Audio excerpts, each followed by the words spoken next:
everybody. Woo! Here we are again, Saturday night. Welcome, everyone. We had some comments before we even started, so that's awesome. Right now, we have 13 people right off the bat, so welcome. I'll say hi. If anyone would like to come in, I did send the link out to about 53 people who have been on the stream before, and so they have the link. If they want to come in, they can just pop into the studio and we can get going. First off the bat was Scotty Damron. Hi, everyone from Tennessee. Sean Clark. Yeah, I'm so excited. I just can't hide it. I'm about to lose control, and I think I like it. Yeah. Welcome, Sean. NSB Reefs. Hey, Matt. Got the first. Cool. Lee White. Hello. There's Spicy Reef. Hello. Hey, hello, everyone. Smiles from Seattle. Nice. I was out all day long, so if my face looks weird, it's because sunglasses. So I got a little bit of color in my face other than where I was wearing my sunglasses. We went on a garden tour and it was really awesome. So I also have, and I tried this and it works, except I look orange. So if you can stand that, I've got this clip, and if I put it over my webcam, it really does make the tank look a lot better. So why don't I do that right now? Get up here and do this. Yeah. Oh, I didn't get that very well situated. So I don't know if that's better, worse. Actually, it doesn't look like it's working right now. It almost looks worse than it did before.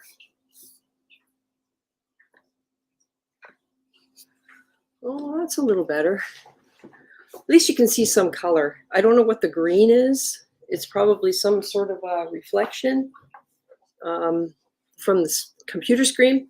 But anyway, if you hate it, let me know. I'll take it off. NSB Reefs. Hey, Cindy, got an email saying a package was arriving tomorrow. Wonder what it could be. Well, now, NSB Reefs, considering you were the big winner in our giveaway, So you'll have to let me know how it survived the trip. Hopefully I packed it well enough. And yeah, so tank news this week.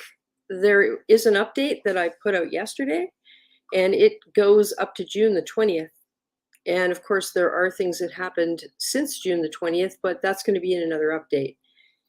And I'm planning to start that so that it doesn't take another month or 6 weeks to actually get an update out. And I want to keep moving things forward because I'm getting close to where everything's going to be upstairs, and I have a couple of other videos I want to make, and everything now has been focused on getting this tank finished, getting my SPS stuff in here, getting the rocks from the 150 out so that we can hook up the UV sterilizer, because that's where the pump is going to feed it, and the outflow is also going in there.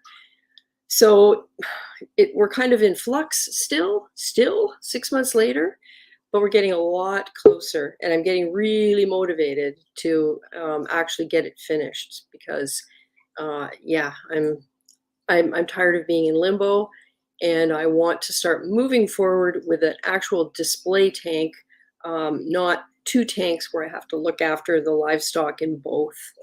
So yeah. NSB Reef's excited. Oh, there's Alex G. Well, I guess we better bring Alex in because he's been playing with plastic and chemicals and all kinds of stuff. Hey, Alex. Hey, Cindy. Nice to see you. Nice to see you too. I can't stay on super late tonight. I got a little window here before my wife comes home. Yeah, nice. Well, thank you for spending the time with us. Yeah, no, it's been, I've been turning my aquarium into a Dexter-like experiment. Even more so. As you can see, it's all plastic now. Yep. So I asked my wife to come and check it out. I wanted to show her some of my tools, but she didn't want to participate for some reason. I don't know why. Let me hop in here. Let me see how bad it stinks. Oh, did it go? Oh, not bad. Did it go as well as you thought it would, or how did it go to put it all together? Was it as expected? Well, so I I had a little bit of leftover wood filler resin today, and I put that on a couple of seams here. Like literally, it was at the end of its pot life, so I managed to fill one seam here Mm-hmm.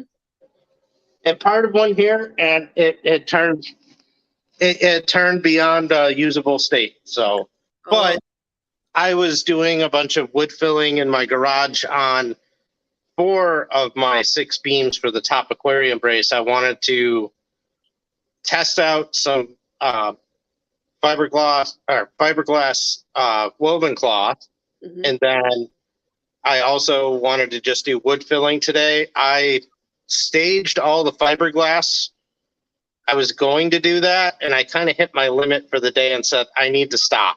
So, because I finished all the plastic in this today, and I had to tape a good chunk of the seams, kind of weave it all together, and then I also ended up installing my ventilation here. Right. So, and then that's going out the window. I gotta shut it off here because the thing I've noticed about this fiberglass resin is it only smells really bad for 2-3 hours, Mm-hmm. and then it's pretty much done. Right. So it's not you getting accustomed to the smell, it's that it starts curing, doesn't Yep. gas so much. Yeah, and you could see even here this exhaust fan. You can see all the plastics bowing inward. Yep. So it's got a great negative pressure on it, and Where's the air going in? it's getting sucked out. So, but I mean, if it's being drawn out, how are you replacing it inside the enclosure? Just seeping? On the farthest end here is where I come in and out. Right? Oh, okay. It's not as glorious as it could look, but I held like a piece of toilet paper here, Mm-hmm. and you could actually see it getting lifted into the air from the suction. Oh, good. So Cool. it's 205 CFM per minute, so it'll clear this out in like 10 minutes or so. Mm-hmm. So it's working. Yeah. We'll see tomorrow. Tomorrow I'm going to do more wood filler and fiberglass 2 of my short beams. Maybe I'll do some of the longer ones, the 12-footers. But I'm still got to do the math to figure out how much resin I need to order and how many more rolls of fiberglass. Which the fiberglass is easy. The resin's a little bit more challenging because I got to figure out per square foot how much resin does it take to soak it through. Because I got to do wood filler, a pre-coat, then 2-ounce chop strand mat, which takes a lot of resin, and then the woven cloth mat that I have that did not take much per square foot. It was like 1 ounce of resin per square foot is what I did the math to today. And does the resin come already prepared, so you just use it straight out of the can, or? So I am using the same stuff that Aquarium Domain tried out. It's called True Composites. Okay. So it has I'm not going to touch it because there was some residue of hardener on it, but it just got a hardener. So you just mix the two together, and then basically it's got its pot life depending on temperature and humidity. And I used some straight resin for fiberglass testing, and then I mixed in wood flour, Right. and to make my own wood filler out of it. So you kind of make it like a creamy consistency, and then it'll actually hold pretty nicely on the side of things too. So, and even a couple vertical things I did that were upside down. Cool. So, and so you're coating the entire surface, like everything. It's not just seams. You're actually coating everything with resin, or is it just the seams? Yeah. So once the wood filling is done, the way this will work is the entire bottom of the aquarium and the side of the seal beam is all going to get resin coated. and then there'll be 2 layers of fiberglass added. Right. And the same thing's going to happen to the top aquarium brace too. Mm-hmm. Mm-hmm. So, wow, it's such a lot of work. Sean Clark says, you have come so far so quickly after the tank fiasco. You can't even see the B in the bottom bracing from here. What does he mean by that? the beam in the bottom bracing. Tank fiasco. Do you mean me, Sean, or Alex? Or I'm not sure. Oh, hey, MB Reef. Welcome, Milton. Yeah. Let's both take it. Because Well, it you've has come come a so long far. way in a short amount of time. And Yep. once waterproofing's done, I could order glass. So it's definitely feeling like I'm past the 50% mark on this build. Mm-hmm. So, and the fiberglass is going to go pretty darn quick. Like, I'm going to see how the beams go here, but after doing a lot of reading and research, I can, I'm going to probably do it in sections, and I'm just going to coat the wood with resin, let it absorb into the wood, apply the first layer of fiberglass, and then I'm going to coat another section with just resin. And then wait till that's tacky and apply the fiberglass to that. And then once I wait a while on that, I could apply the second coat of fiberglass to the other end. So yeah, it sounds like a 12-hour day in my future. So we'll see. It does go remarkably fast, though. And is it the kind of job that you have to pretty much keep going when you start, or there's a point where you can stop and take it up again the next day? You could stop and take it up the next day. I'm more looking at it as if I can get it all done in one quick swoop. Because if you let it fully cure, you shouldn't necessarily need to do sanding or anything in between. But when it's nice and tacky, especially on the boat forums I read, they're all like, do 2 to 3 layers at once and then stop. And then you'll sand if needed and then start again. But since I'm only doing 2 layers, it's just going to be doing it, just getting the order of things right. The top beams are going to get done first, and then the bottom will be a second. That'll be a separate job. Right. Oh, Sean Clark said, isn't there a bee or wasp? Yeah, that would be me. Remember when they put the Euro braces in out here in my garage? And when I went out to look, we discovered there's actually a dead bee squashed between the Euro brace and the bottom of the tank. Yeah, that was charming. Yeah, you're right, Sean. We've come a long way from the tank fiasco. And that's kind of what I mean when I say I have other videos to make, because I still have the video to make talking about the actual tank builder. And as I said, I think last week, whenever that was, a couple weeks ago, I don't relive it now when I think about it.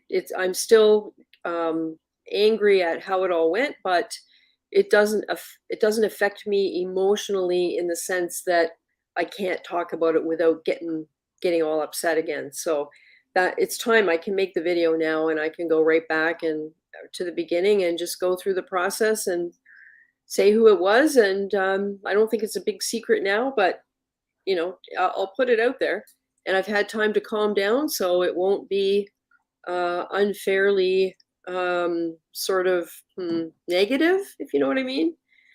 So yeah. And the spin touch, I have to do a video on the spin touch tester, because I'm loving that thing. And if you take a leap of faith and make a decision that you're going to accept that the readings are 10% off of what a Hannah reads, as long as you know that, you can save yourself hours a week testing. And that's what I'm getting out of it. Because I won't get an auto tester for the tank, because it means spending a lot of money and having to get some sort of a controller to run it. So anyway, so a couple videos to make. So that's my motivation to get this darn thing finished. Casey Wagner has a question, Alex. Is it an exothermic resin? One of the guys who makes resin tables on here limits his depth per pore because of the heat generated messing with pores.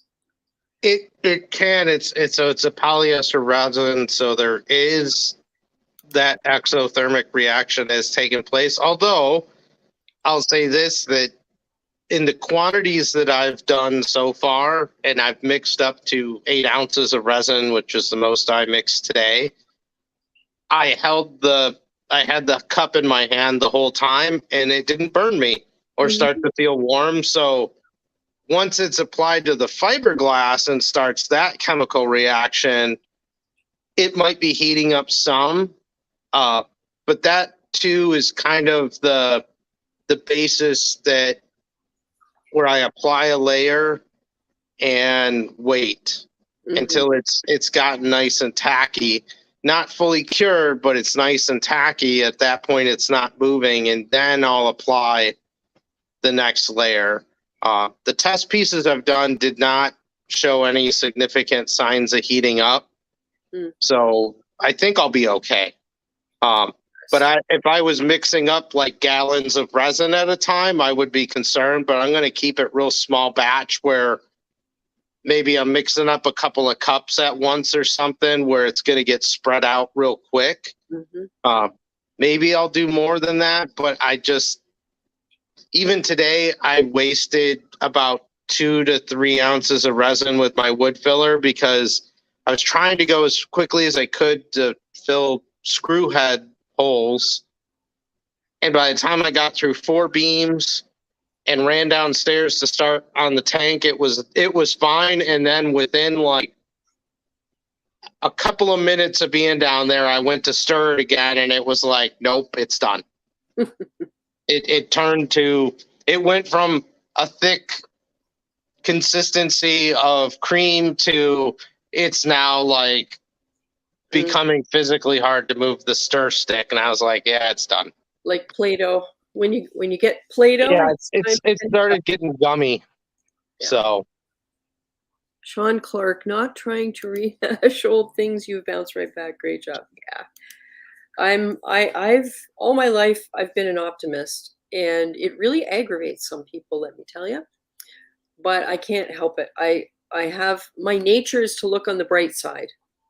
Always. That's my first reaction. So luckily for me, all of this that went on here really hasn't had a lasting impact. And I have things I have to live with that I don't like, but it's, nobody's dying. So it's okay. It's, my hobby. It's a reef tank. And it'd be nice if it was perfect, but it has its flaws, and I'll be fine with it. Hey, Lynn Reef Nerd, glad you could make it. And there's T40. Cool. I think you weathered the storm pretty good, Cindy. It was. Yeah. Thank you. I know we talked many times offline, and I was just like, you are way too nice compared to where I would be. Yeah, it's one of those situations where you have to evaluate where you can gain the most. Yeah. So you reach a point, and having customer service experience, I know this. So you reach a point where, what am I going to gain from screaming at the guy and calling him what's going through my head, and being insulting and all that? Because I could have done it. I can be very articulate, as I'm sure you can imagine. And I have to hold it back because, in all honesty, it's bad. It's a bad weapon to have. And I got further ahead by just accepting things and making my feelings known and just saying, okay, what do we do about it? But there was a point where I almost said, when he pushed the end of September past by a week, I was ready to say, we're getting it in the, send somebody to crate it up and take it away.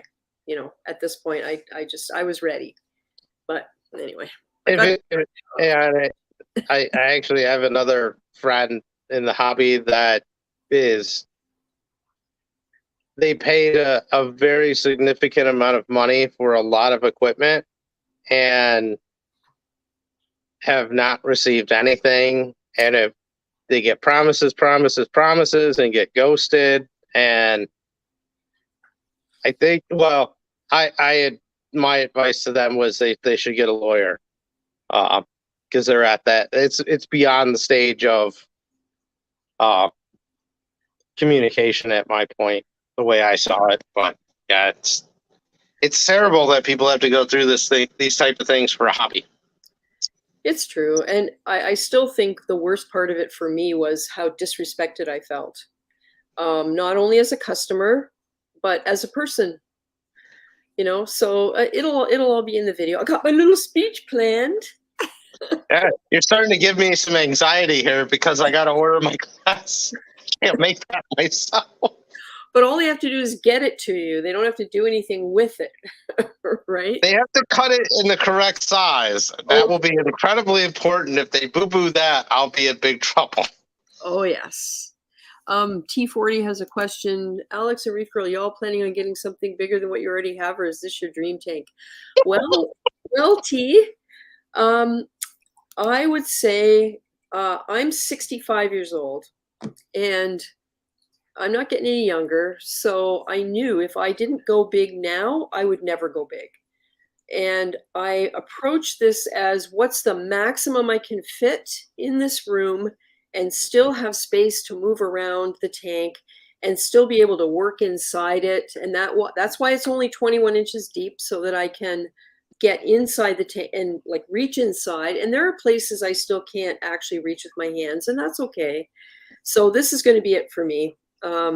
I can see myself picking up maybe a couple smaller all-in-one tanks to run as frag tanks when things start to fill in and grow here, because not that I'm growing my corals out to frag them and sell them or whatever, but I hate throwing stuff away when I trim it. And so I might pick up a couple smaller tanks just to use to house corals that are growing out from being trimmed. And that's really it, because I've done my time with multiple tanks, up to 5 when I was breeding mollies, and it's a huge commitment. And I've gone back to another hobby that I used to have, 20, 30, 40 years ago, and I'm enjoying that. And with my arthritis, it's helping me. It's helping keep some mobility for me. So it's going to be a balance going forward between my tank as I have to work on it every day, and being able to sit down and do my other hobby and enjoy the experience of having my tank. Right now we're loving bringing the neighbors in, and the jaw dropping that they get when they look at the front, and then my husband says, "Oh, I'll go down the side," and it's like, because it's a visual thing. When you look at it from the front, it only looks about 2 feet deep. It's not till you get around the side you realize it's another whole 5 feet down each side. So that's been fun. And Cindy, you mentioned that even with my old tanks, one of the friends I had over once, he was like, "Wow, that tank's really cool." And then they were like, "What's the dimensions?" And when I had mentioned 4 feet front to back, they said, "No, it's not." I know. Go walk around the side, and then they're like, "Oh my God, like I can't believe it." And now it's well, depending on the angle and the placement, it might be you're either 6 foot front to back or 12 foot front to back. Yeah, exactly. And it's like an optical illusion in some ways. And when I look in from the front, that's why my tank looks so full to me, because everything's compressed visually. And yet when you go around the side, you can see that, oh yeah, my plate coral's a foot away from the nearest rocks. But from the front, it looks like it's right up against them. So yeah. So T, to answer your question, for me, this will be it.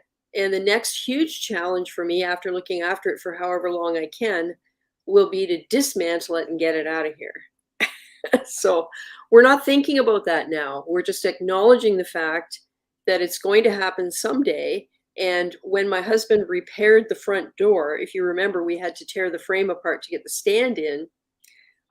He repaired it in such a way that all he has to do is pop out a couple of plugs, take out some screws, and he can take off that part. He doesn't have to destroy it with a skill saw or a jigsaw and a crowbar. So that was a little bit of advanced planning, but I'm hoping to get like if I can get 7 years out of it, I would love to get a tank to that level of maturity, just to see if what my previous experience has been will be repeated. As far as, there's that honeymoon period, the first year, where everything you get grows like crazy and it's beautiful.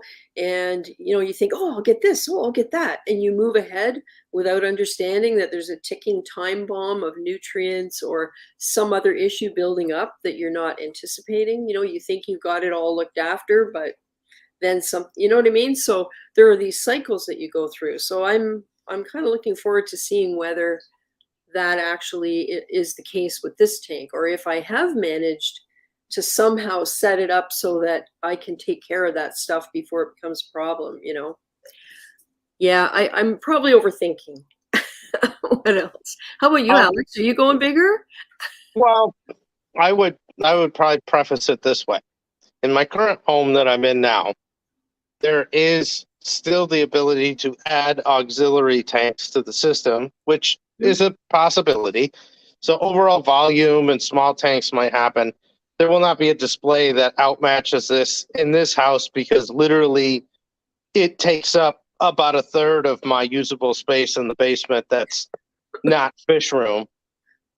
But I guess I'll put it this way, as I'll never say never, that something couldn't happen where I move again and say, I'm going to go even bigger. Yeah. Well, hey, if the lottery dropped some millions into my pocket, there's every potential that there would be a lakefront house around which would be built, or which would be built around a tank. I could envision that happening, but the only drawback is, you'd have to get somebody like Oceanic from the States or someone to do the building, and it would have to be done as a construction project, because I went through just getting this thing, and it's only like a 300 and some gallon. Yeah. I don't know. Yeah, if I ever won a lotto, there would be a facility. And it would be home aquarium. I would have some private areas of it, or me, or maybe guests. But then what I would really, really enjoy would be to make a large collaborative research area. Yeah. Where people could farm corals, but also invite people doing scientific research as well, and try to mash those groups together, because even today, they don't really talk all that much. No. And I think there's a lot to gain from a good line of communication there.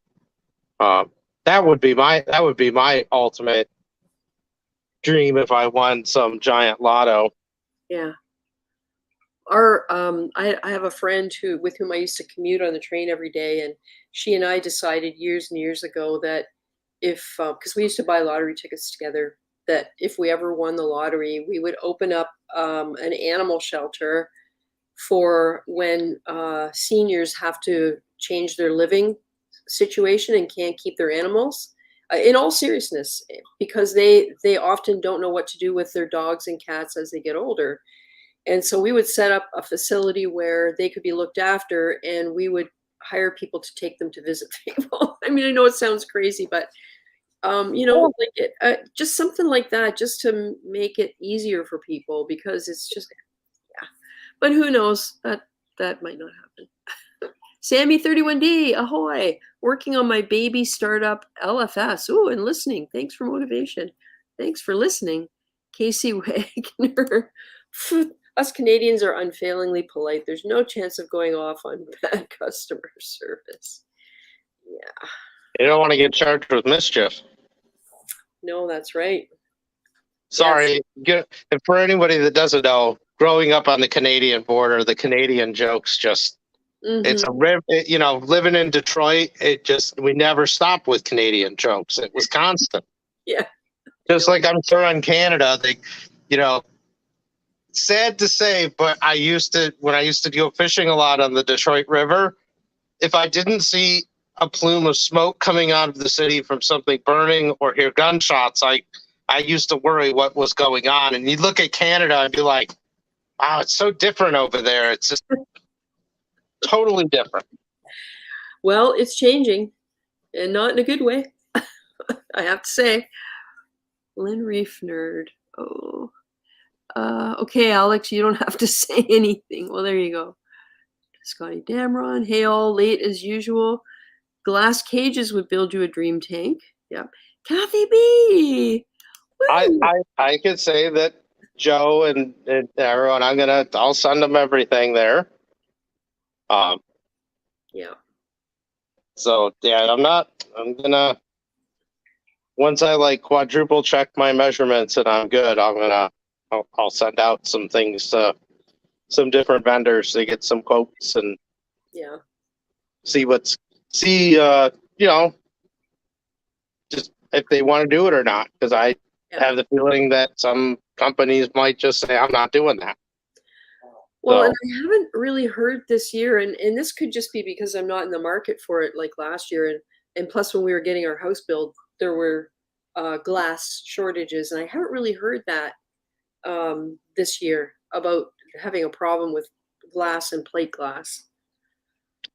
I haven't heard anything. I know back in October last year, everyone's like, that's going to take forever. And I go, I mean, I expect there's going to be a delay in getting it just because, one, if they're got a ton of orders ahead of them,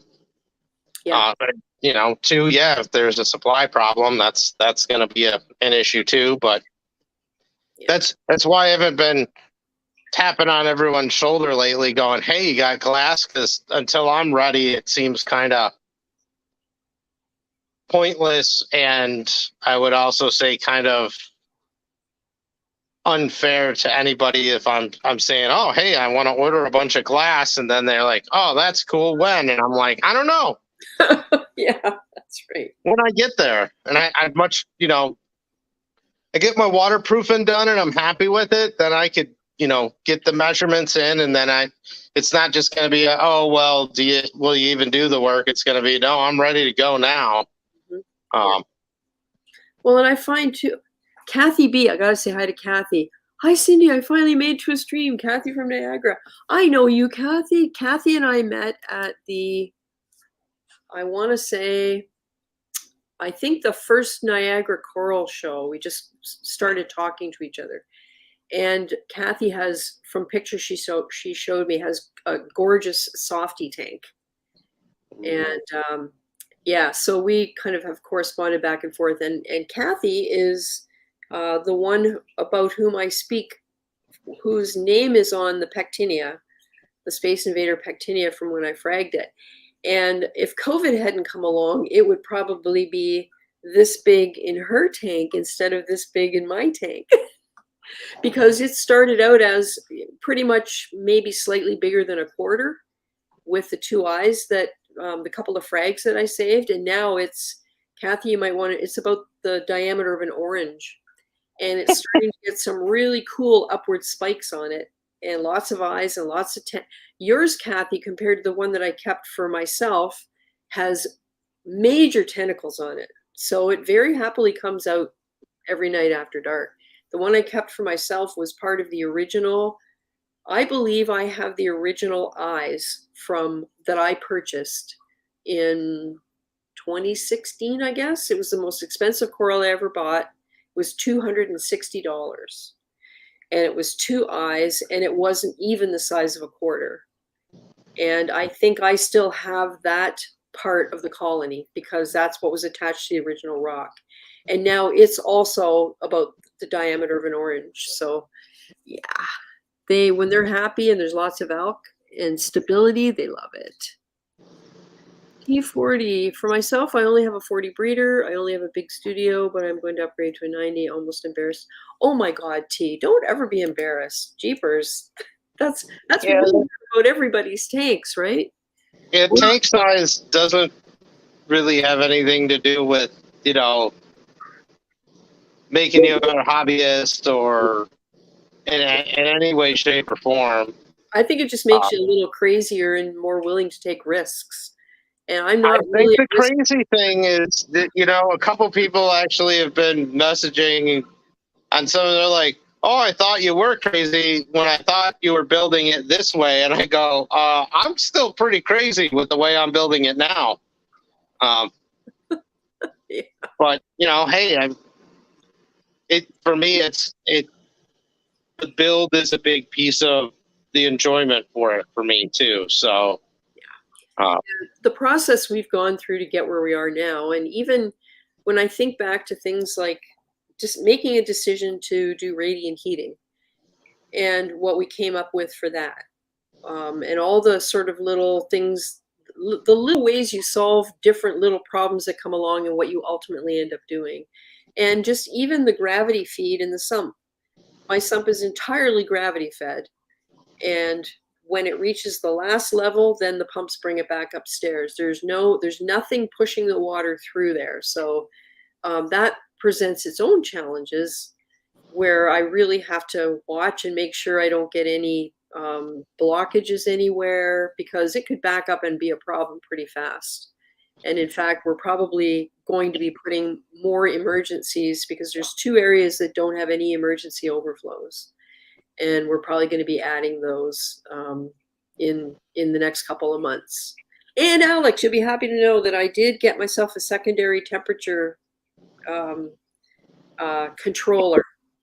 I ended up with a Smart Auto Aqua. I don't have it yet. I've ordered it. I ordered it from Fragbox because they had it on sale for half price. And even with the shipping, it was cheaper than what the sale price was at the other place. And good. basically, it's just a smart plug, and you use the temperature probe, the sensor, whatever, and it has an app, and it tells you, it alerts you when the temperature changes, and you can use that smart plug to turn the equipment on or off or whatever. I just want it for the alert feature so that I'll know that something's up if the temperature changes to whatever degree. And then that way I can make sure that, and ultimately I might plug the invert. Can't even talk tonight. Too much sun. I might plug the Inkbird into it if I see that it's reliable for Wi-Fi. I actually didn't. I woke up this morning and I just looked at my Apex real quick, and I was like, half asleep, half awake, and I'm like, wait, why is the temperature spiking? And I just saw the graph going upwards. I didn't look at the actual temperature, and then I went downstairs and I look and I go, oh, well, the heater's on. No wonder. That's right, because your graph is like this, and that represents 1 degree. Well, I've been watching my pH a lot because I've been really trying to. I've been really keeping an eye on, like, on nicer days I'm opening windows, and I've been watching my CO2 levels, and it's a real easy correlation to where my pH will go up higher. But now I'm starting to go, I'd really like to get more corals, since everything seems like it's fairly stable. And I've got my doser set up to kind of dose more kelp at night. Mm-hmm. And the elk has just been holding steady around 9. And I'm like, I'm not going to turn it up higher than that. So I kind of want to add more corals to try and increase the consumption so I could try to start knocking more in. But I've got some other plans for a DIY project once I get done with my waterproofing, because my ventilation fan that I got for the tank over here that's sucking all the fumes out. Well, I bought 2 of them. Mm-hmm. So it's going to turn itself into a fun DIY project once I finish waterproofing and I don't need the ventilation for that anymore. So what's the fan blade made of? The fan blade? Yeah. Oh, those fans they're big plastic housings. Right. Okay. So Gotcha. they're not. They're. I'll say this: the hydroponics industry in a lot of the United States in the last few years has really come a long way, Mm-hmm. and you can get some decent ventilation fans. The ones I bought have humidity and temperature controls built in, and you hook 2 fans up to it. So I bought 2 of them, so I've got 2 controllers. So that's part of my little plan later is to use them and have their controller kind of help the control of what I want to do. Oh, that's cool. I can imagine that. Hey, Casey Wagner. I even contacted the foster pets. Yep, they have a program. Yep. I haven't looked into it, but I will probably foster kittens someday because I have hand raised an orphaned newborn kitten. Casey, thank you for reporting the spammers last week. I don't know if anybody saw the robot, but the way they're getting around what I have set up to block them is the actual username, because I don't know of a way that you can block certain words and symbols and everything from an account name, only from a message. So we had a couple of let's just call them not exactly nice usernames last week, and Casey heard them. Yeah, there were like 2 or 3. I managed to get rid of several of them. Wow. People have anything better to do. I don't know. I picture some 12-year-old kid in his mom's basement waiting for her to bring him supper.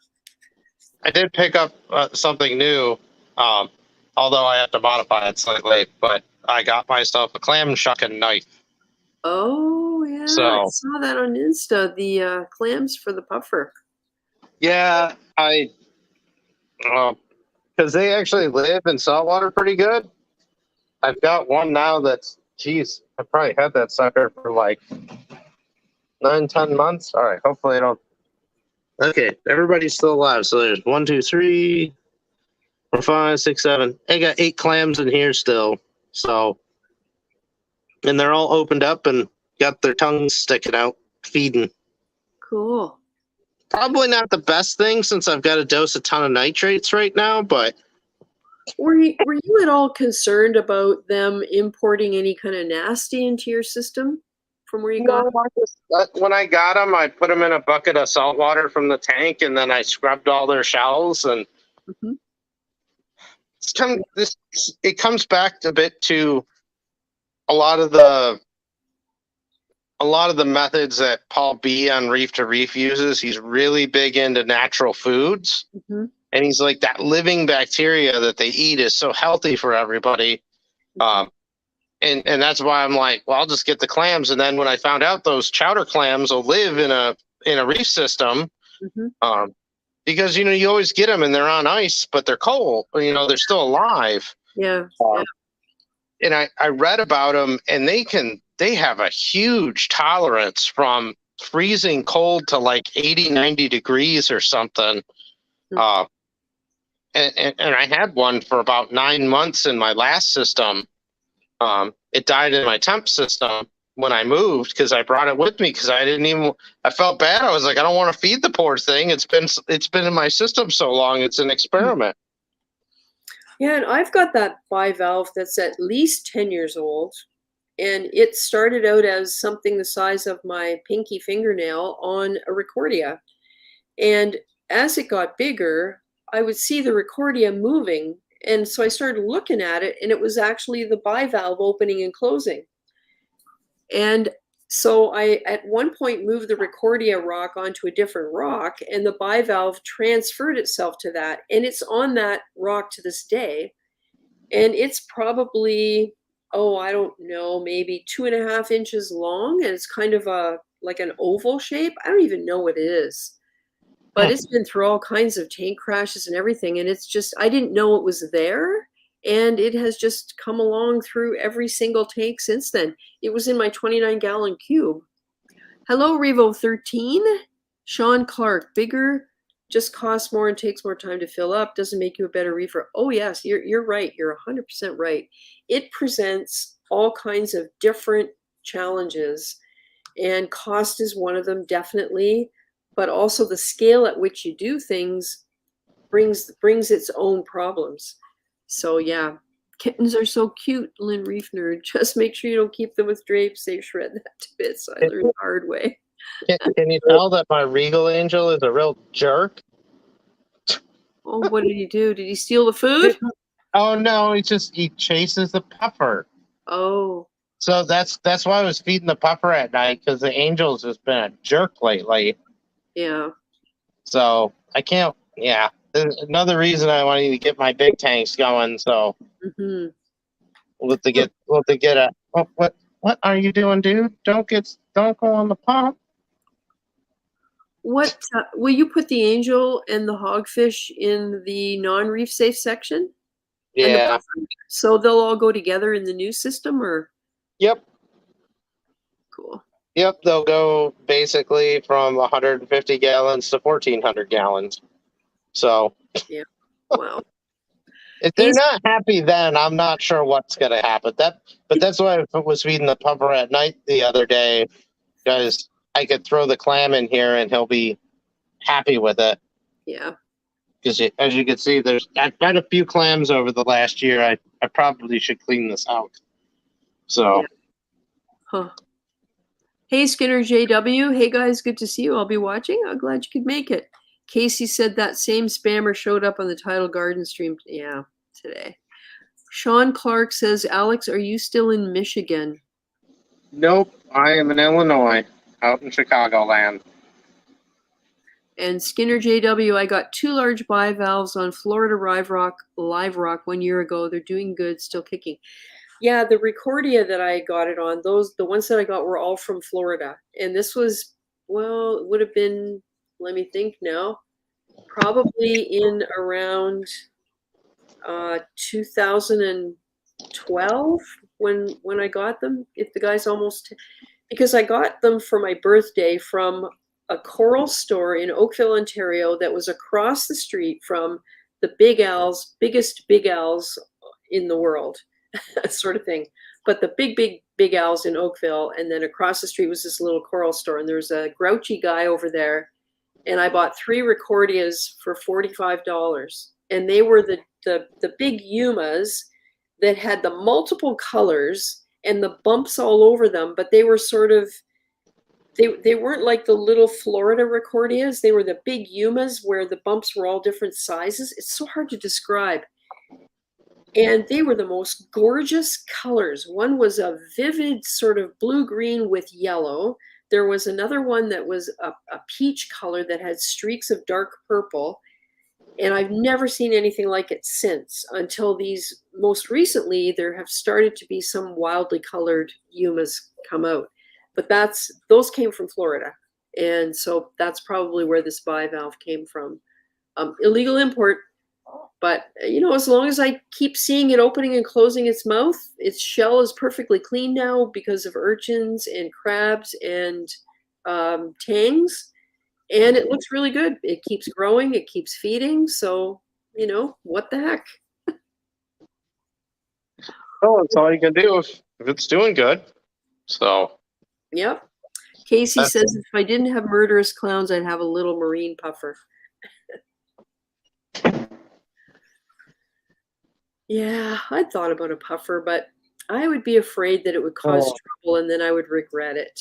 And then how would I? yeah, it's not. It's I would say that's a step beyond. I'll take a chance with an angel being 50%. It's more of a 90% chance plus that little puffer is going to start eating things. Yep. It's just how they are. Yeah. And they're not captive bred yet, right? No, I don't believe so. So there's none of this tank raised on tank food, like on frozen food and whatever, where they've never had a taste. Yeah. Well, and I would even say that is that just once I get everything running and everything, I'm sure I'll probably get some tank raised fish. These are definitely becoming more affordable and obtainable, and yep. It will be interesting to do some testing there, just to even put it in front of some of them. Is that they get raised with stuff. I mean, but hey, I'll put it this way: I got raised on a certain types of foods as a child, and when I got older, I decided to venture out and start trying other things. it's just, you just never know with fish. It's kind of unpredictable. It could be something accidental. I tasted it, like, this is really good. I'm And gonna there's eat all your bounce mushrooms because they're really tasty. I like these bubbles on them.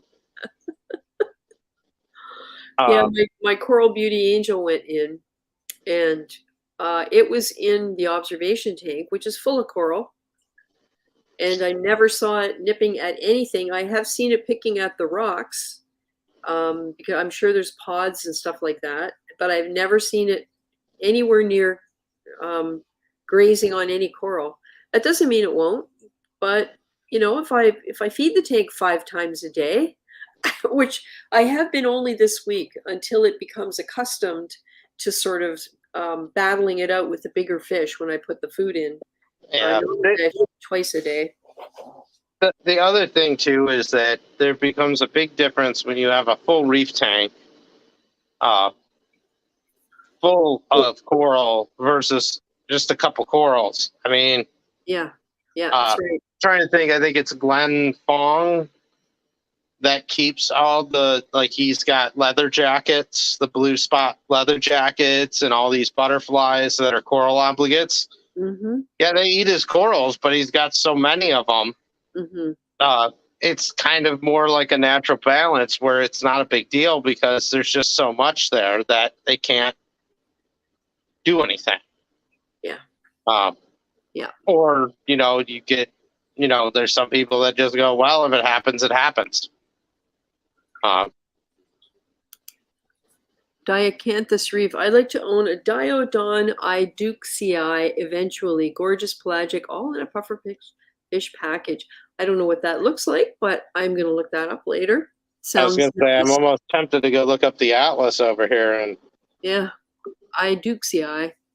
And Skinner JW says, my one clown killed all my mollies. Ugh. Diacanthus says, Japan captive propagates pufferfish for the food market. Hormonal control is the method, from his recollection. Oh, hey, Taryn. Glad you could make it. Sorry I'm late. That's okay. Yeah, Lynn Reefner just added mollies. That's not good. My clowns, I don't know. Maybe it's because I have the little Ocellaris, the Darwins, the black and whites. They're gentle little souls. And the only time the female ever goes after me is if she's got eggs. And she has bit me. She bit me while they were in the observation tank downstairs, and I didn't notice that they had laid some eggs.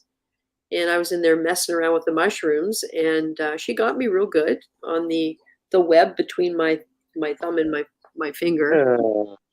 But anyway, the black and white ones are the only ones I've ever had. I've had the Sunny and Cher was the one pair, and I have this pair, and I haven't named them yet, but yeah. See, the funny thing is that now I'm trying to look up this pufferfish. Diodon 656. I wonder if Google will find it. It's a race. Let's find it. Oh, I can't flip pages fast. There, I'll put it up on the screen for you. Diodon.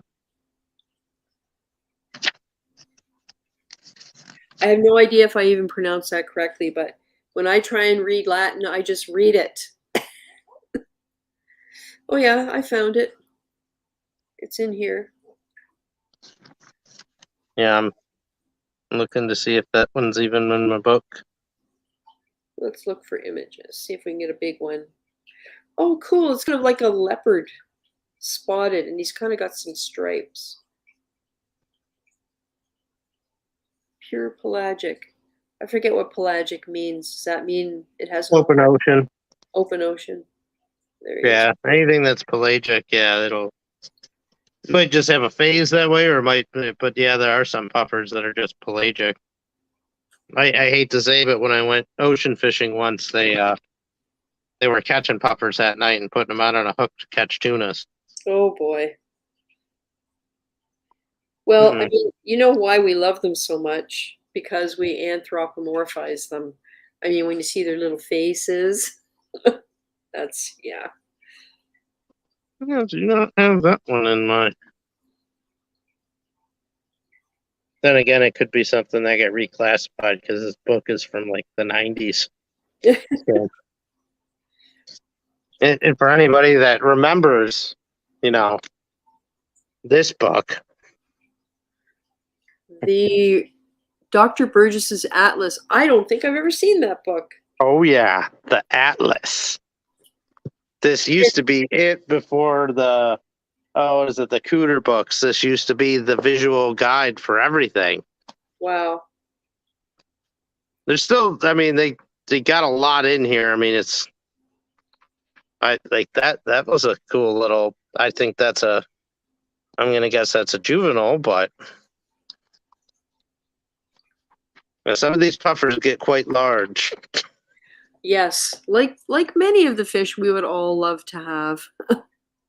This is my dream right here. What's that? It's a yellow dog-face puffer, essentially. Cool. And how big do they get? Yeah, this one only says 40 centimeters. Well, that's 16 inches. There's a couple other stellatus and stuff though that get 90. So Whoa. It's a big puffer. Yeah, I forgot. Somebody was it a stellatus puffer? Somebody had, I think my LFS had a pretty big puffer, and I was like, that thing will outgrow my tank. Wow. Diacanthus says supposedly, according to literature, it even schools shoals with each other. Well, that's interesting. Maybe that's the one that you see on that cute Instagram thing, where they drop below the water and there's all these puffer fish smiling at you. Kathy B has a Valentini puffer and he's been great. Oh, cool. Now I'm trying to go through to see if I can remember some of my favorites in this book. Oh. Diodon is pelagic porcupine. Casey Wagner says, Derp, the male clown, always goes for the skin between my fingers. Herp, the female, is fine. Oh, hey, Cindy, I just saw my doorbell go off, so I got to drop off for tonight. But good seeing you. Thanks for coming by. Thanks for having me on, and have a good night, everybody. Yeah. I'll talk to you later. See you later, Alex. Say hi to Christy. I will. Bye. Bye. Cool. Diodon stays small. For a puffer, blue turns violet with age, lives pelagic the entire life cycle. Wow. Tropical, I'm guessing. Interesting. Yeah, I've tended to focus any reading I've done on fish that I would like to try and keep. So I haven't read about fish just straight out of interest. Never really had, I don't know. I'm the kind of person that will read about something to learn how to do it. And that's just kind of always been the way. I don't often do research just out of interest or pleasure. It's usually with a purpose. And so a lot of fish, I'm not really knowledgeable when it comes to fish. I can recognize a lot of species just from having investigated them. Yeah, that's Casey Wagner. There's a really cute video on Insta of a whole bunch of puffers looking at a diver. That's the one I was thinking about, where they're just amazingly cute. Hey, Mark Teffer, can't be on the camera but want to say hi. Thanks for coming by. It's awesome. And Taryn also, I thought you had a Valentini. He was a return to the LFS. She happened to be there. He was so cute. I took him right home in the bag he was brought in. Wow. That's cool. Mine eats snails and crabs, but I don't care. I love him. Oh, thanks, Mark. Diacanthus says, I think marine collectors, Elliot. Yeah, he's on the West Coast, right? Had some recently. Seem to recall he posted a picture on Insta. Have a good one. All right, so you're heading out, Casey. Thanks for stopping by. Cool. So I don't know, does anybody have any questions? Want to know anything about what's happening here, what's going on? We don't have to go a long time tonight. I had a long day in the sun. I'm tired, but I'm happy to stay here as long as anybody wants to talk about their reef tanks, or Kathy, if you got my email, just click on the link and come on in. Check your spam folder just in case it doesn't recognize my address. Yeah. So what else happened this week? Let me think now. Oh, I placed an order for some corals, which are going to come in on Thursday. Oh, there's Kathy. Woo! Hi, Kathy. Hi, how are you? Good. Long time no see. I know. Wait, I gotta stop my iPad. Hold on. Okay. There we go. How do I switch the camera around on this thing? There should be something on your screen that looks just like your normal camera on your iPhone, on your phone, Oh, there we go. Where you can hit Nope. it. I got Sometimes when people try Right. it, sometimes they get kicked out and then they have to come back in. But I don't know, what kind of phone do you have? iPhone. iPhone. Yeah, me too. There should be something on there for switching the camera. Is there a Should be, symbol? yeah. Is there a symbol for the camera or the word camera? Yeah, but it just says turns me off. Everybody can see and hear you. Yeah, we get the avatar. Settings, maybe. Maybe there we go. Cool. Camera. There we go.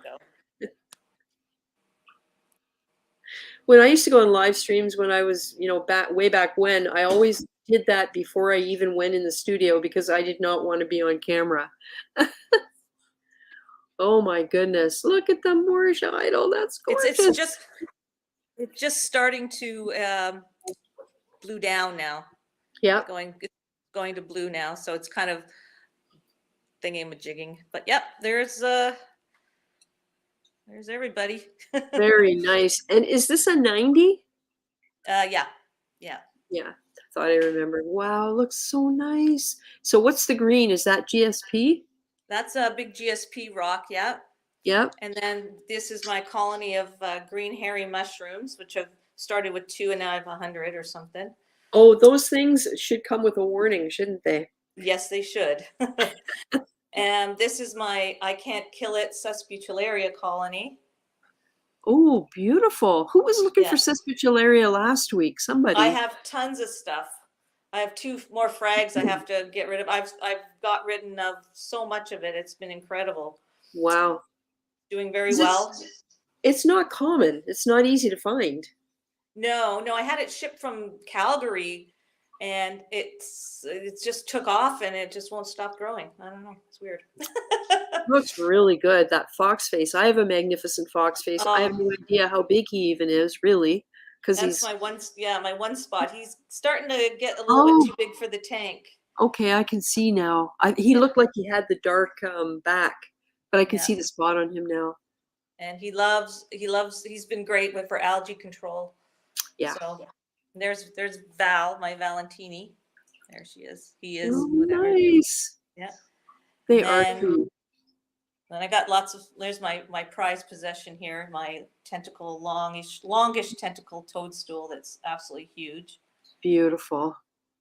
And that's Bob, the bannerfish. Yep. Yeah, Diacanthus says the Heniochus has a beautiful banner, a beautiful dorsal streamer. Yep. Beautiful. Yeah, she's I got her very small, very small as well. Yeah. Thank you, Karen. And she's getting to be like close to rehoming size, I guess, because it is a 90 and it's only 4 feet long. Yeah. And it's only 22 tall, I believe, and 24 deep, something like that. Well, you know, Kathy, I got a tank that's almost 7 feet from corner to corner. I don't have any more room. This is the only space I have in my whole entire house. It has a long enough wall. It's not. No, we should talk if you need to rehome your beautiful. Oh yes. Heniochus. Okay. That's what you mean. We should talk. Yeah. Okay. Well, we have to talk. I need my Pectinia that's now 4 years old or whatever. Yeah. That's right. And then this is my Blue Ridge. Oh yeah. Who had that? Who else had that? Was it Mark Teffer or Garrett Algae Warrior. One of them has the blue ridge where you touch it and all the polyps go in. Yeah, the polyps just went in. It was starting to disintegrate, and then it came back to life again. Now it's growing again, so I'm like really happy Nice. with that. That's It's a one that- softie. Yeah, It's- I would love a piece of that. If you ever get a frag and you'd be happy to part with it, I would love Sure, a piece. absolutely, absolutely. Awesome. I Awesome. prefer trading than buying. Yeah, me too. And It's great. I'm ready. Like my tank is now sort of, I guess you would say, ready for LPS corals because I have a hammer. I Yep. have some Poecilopora that's doing Yep. really well, except the coral beauty angelfish loves to chew on it. And I have a bunch of Duncans, so as you can go around the back here. This is the side. This is the side shot. Yeah. And Those are good choices for LPS. I think Poecilopora is actually an SPS, but it's considered one of the more basic ones. So yeah. Easy. Yeah. The first time I tried it was maybe about 3 years ago, and my coral beauty angelfish ate the whole thing like within 3 days. You're kidding. And I have a coral beauty that just went in the tank. It's a captive bred one, and it's really tiny. So I'm hoping it doesn't turn into a rascal. She left these ones alone. Had her. Oh God, she's she's the third longest living fish in this tank. My clowns are my original clown fish that I got when I set up my tank in 2014. And Mama Clown is blind, like she's double eye blind. I have to hand feed her. And they just finished laying a bunch of eggs. Like about a week and a half ago, they hatched, and she hadn't laid eggs for years after going blind. And then just the two of them still started laying eggs. And then I have a little third outlier there. They don't bother her or him, whatever. Wow. And then they sleep in my long tentacle anemone. So that's cool. Diacanthus is wondering how old your bicolor angel is approximately, and wondering if it's getting dark below the eyes yet. It is only, I got that during COVID 2020. So it's only, and it was quite small. So only about 2 years. Right. Only about 2 years. And she hasn't grown very much. She hasn't grown very much, which is very strange. But it's starting to get a little dark below the eyes. It's hard to see in this light. I love angelfish. I would have more if I. Yeah, Taryn, you were asking how the swallowtail pair is doing, and they're doing really well.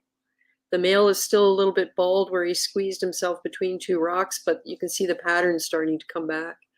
And the female swallowtail does take on the yellow tang and chases him around when he gets too close to her little cave. Yeah. And Taryn, Kathy is Canadian. Kathy, you're down in Welland area? Niagara Falls. Niagara Falls, right. Yeah. Cool. Yeah, we have a small community here, not that, enough to you're breaking up a bit. Trade with. Okay. It's probably my internet. Yeah, we've had problems with internet up here, haven't we? Yep, always. Yeah. Casey Wagner, I have tank envy. I've got a 40 that's mostly just rock. Oh, you'll get there before you know it. I don't even know what to do with all this. Get rid of it. Just this market here. Everybody's got cellular area. Everybody's got a green star collects. Everybody's got Xenia. Everybody's got certain things, and I hate having to throw Xenia in the garbage. Yeah, especially when you see stores selling for like $30 a small frag. I'm like, yeah, I agree. It's Taryn's in Ridgeway. And hey, Marcus Arolis, welcome. The angel is not growing because it's in a 90, but it's a bicolor color, which is a dwarf angel, right? Yeah. I'm considering, just to prove I'm crazy, I'm considering trying to get a juvenile gold flake angel. It's absolutely one of my favorites, and I know that they're really kind of 50-50 when it comes to being reef safe, but I don't really Yeah. have the large fluffy polyps that I used to have because Yeah. I'm starting to move away a little bit from the single, like the solitary polyps, because I think it's probably environmentally better to leave them in the ocean. So I'm kind of avoiding buying them as much as I love them. Yeah. I've kind of made that decision because in my experience, they live for a couple of years and that's it. And I know there are some out there that are probably decades old, but I've never been lucky enough to keep one for longer than about a year. Like I'm talking Trachyphilias and things like that. Yeah. So I just don't think I can give it the right living conditions. So that's why, like, that's what I'm leading up to getting an angelfish is depending what else they eat. I don't know whether they Yeah. eat zoanthids or They what they eat eat. sponges too, supposedly. Yes. Sponges. And my bubble coral skeleton is covered with that blue sort of, it looks like a miniature barrel sponge. Mm. So I don't know whether the Cool. Coral Beauty has been snacking on it. I haven't checked today, but yeah. Oh, this looks so good. It looks beautiful. The water's so clear. And do you have a sump Yeah, it's in the basement. oh yeah, yeah. It runs right, Nice. so I don't have to bend over. I'm too old for bending over under a tank now. So And crawling around, I know, right? Yeah, that really informed our decision to go with a basement sump where nothing is on the floor. I love yeah, it. yeah. Mine sits on a counter. My sump sits on a counter, so I don't even have to bend over to do water changes. It just stand Yep. there and do that, and then it's got a sink next to it, so it's really convenient and much easier to do this stuff. And then I can scrape the glass without doing it, having to Yep. sit around and do anything bent over, because I cleaned the windows today and now I'm going to be sore. Yeah. And the last thing I Oh, want to do tomorrow is bend over and clean up my stomach. But yeah, I like it in the basement. I have a skimmer and it's down there as well. it's like life changing when you Yeah. can separate it, because the other thing is I don't know, I love the look of the tank with the open stand underneath. It just looks like it's kind of floating there. Yeah. Yeah, I like that too, but my tank came with a closed stand, but it's just a mess of junk under there now. Oh, So it's hard to avoid that, isn't it? empty boxes and empty, cartons and containers for carrying stuff around, and Yeah. it's all the power bars and all that are under Oh, there. yeah. So tell me, Yeah. Kathy, have you run across the temptation to get more tanks or another tank? I was seriously considering last year getting a small cube to do an anemone tank, because I have too many of anemones floating around here. But then that went away. The temptation went away because I didn't want to clean another tank. So, but I'm now considering it again, possibly setting up a small little, like a nano all-in-one kind of thing. Yeah. And using that for my anemones and some frags and stuff like that. But have you seen the tanks that March at Fragbox is yes, creating? Yes, I did, and that's what's got me sort of rethinking, because they'll have everything included, Yep. right? Or So relatively smart. everything included. Yeah, And he is so smart to do that because there's a market for that. yes, there is. Yes. And it has to match, I want it to look nice, because it's that would be on the other side of this tank, which is in the living room. And so yeah. I'm thinking about it. I'd like to plumb it in. I would like to plumb it into the main tank, so one water change covers everything. But because I'm not the best water changer, but like the most frequent water changer, I do about once a month, once every 5 weeks. Yeah. So. Well, the nice thing with small volume all-in-ones is they really are just, you take 1 gallon out, you put 1 gallon back. They are so easy. Yeah, I know. But then I got to lug it upstairs. That's true. Right? Because I don't have to lug anything up here unless I want to vacuum the sand, which I don't do very often. So I just basically clean the glass up here, clean the weirs and the overflow, and clean the power heads, and that's pretty much all I do up here.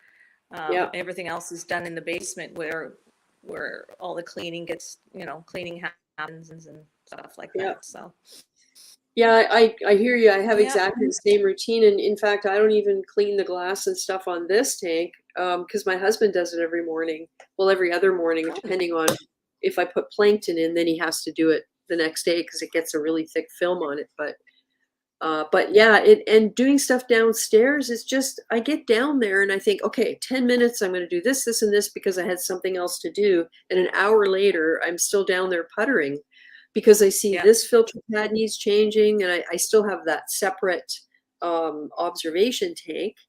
So I'm always looking after the filters in there and cleaning out the skimmer. So, but just having it down there away from everything, and you're so right about not having to bend over, not having to get in awkward, weird body positions to reach the skimmer, and it just makes so much of a difference. Yeah, when my very first tank was like I had like a canister type filter, and that was not as painful as having a sump underneath when I had the tank before. This is the third tank since 2014. I've been transferring in the same position. This is the third time I transferred everything over, and the second one had a sump underneath, and that's when I learned my lesson. Yeah, exactly. Well, the last time we met, had you just got this 90? Yes, that would have been in 2019, maybe. That was Kitchener 2019. Yeah. And I got this in 2018. Okay. Yeah, so I got it in November of 2018. So it's been set up for 4 years. Yeah. Really? Really? Wow. I know. It's crazy, isn't it? Holy moly. Oh. Hey, Raphael STI. He says, I have a new project. Just got my new Red Sea Reefer G2 250. Nice. Hey, Mr. Cubano 90. I have an algae bloom. Need help. Oh, let's see if anybody in the chat can help. Yeah, Marcus Aerolis, that was me yesterday talking about being in the basement, doing catch-up work. One thing led to another. Got a good zap too. Found a bad pump. Ooh, yikes. The funny thing is, talking about zapping, my husband would always work in the basement in his stocking feet, and I always had shoes on with rubber soles because I can't walk in bare feet because I've got this foot thing, and that's how we found the bad pump in the mixing station, and it made us decide to put grounding probes in. So now we have grounding probes in, and it's a little safer. A bad pump too. I got zapped. That was before. Oh, I don't know. The second coral show, the second Niagara coral show. 3 days before the show, I was changing out my floss, and I felt something really awful. And I had rubber-soled shoes on as well, and it ended up killing like a few soft corals. And we changed it up right away. It was a pump to stir up my Cato. Oh boy! It like a power head? Yeah, it was an old Corellia, like a really old Corellia. Yep. Yeah. I talked to the high door guy at Reefapalooza in Chicago about those things, and he told me never use vinegar because if you don't dilute it enough, it starts to eat away at the resin that holds the cord in. And I always use vinegar because that was the thing, right? Like it soaks off all of the coralline algae and everything else. And so I started using citric acid instead, but I was unaware that that was what would eat away at the resin that seals all of the electrics in there. So, yeah. Yeah, I use citric acid now as well only. Yep. Oh, Marcus says he was on an aluminum ladder though, and that's why. Well, that would do it. Oh. Wow. Anyone can recommend a good skimmer. What skimmer do you have, Kathy? I have the Curve 7. I know you hate it. Oh no, I hated the Curve 5. It's the same one, just bigger. I know, I think the pump was oversized for the Curve 5 though. Oh, So I I've kind of had have, that. yeah. I've had it for a while, and it's I've had it for 4 years or 3 years, 4 years, and it's been working fine. I have no problem with it. Awesome. As long as you get the right height and the right air, like allow the right amount of water, because you can't control the air, but you control the water. It works perfectly fine. Yeah. I have the Division 500 from Aquavitro, and it's rated for 500 gallons, where my system is 600, but it has been done an amazing job. And talk about an inexpensive skimmer. It was like $549 compared with spending $2,000 for a Deltec 3000i, which had been my original plan.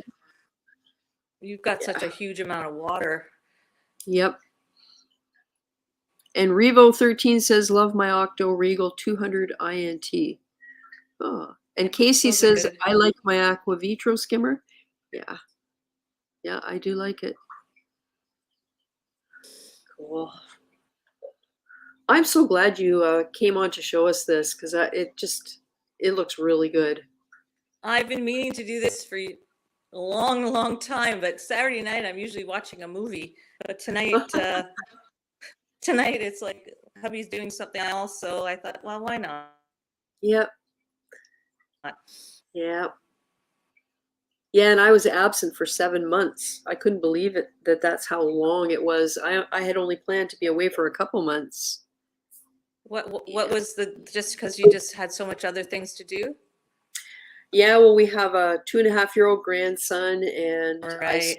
I started up with another hobby that I used to do, and the way things were going with this tank, it was just taking so long to do everything, and I just felt pulled in so many different directions, and I couldn't really focus, you know? I had to get my head in the right place again to restart.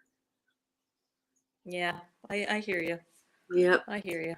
Yeah, and sometimes you don't realize you're being overwhelmed because you just kind of go with the flow. Absolutely. Yeah. Yep. Yep. That's my Oh, flow has been my, I guess, my nemesis with this tank.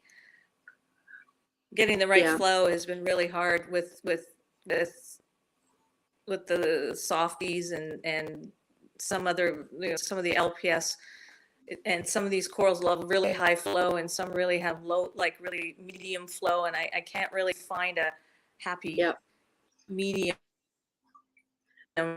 Yep. I have that problem with the big tank here. Oh, look, there's Drew. Let's bring Drew in. We can add him to the chat here. Hey, Drew. Hello. Yeah, we're just talking about flow in Kathy's tank. I have the same problem with my tank. Actually, let's do this. And the issue is there's too much flow at the front of this tank.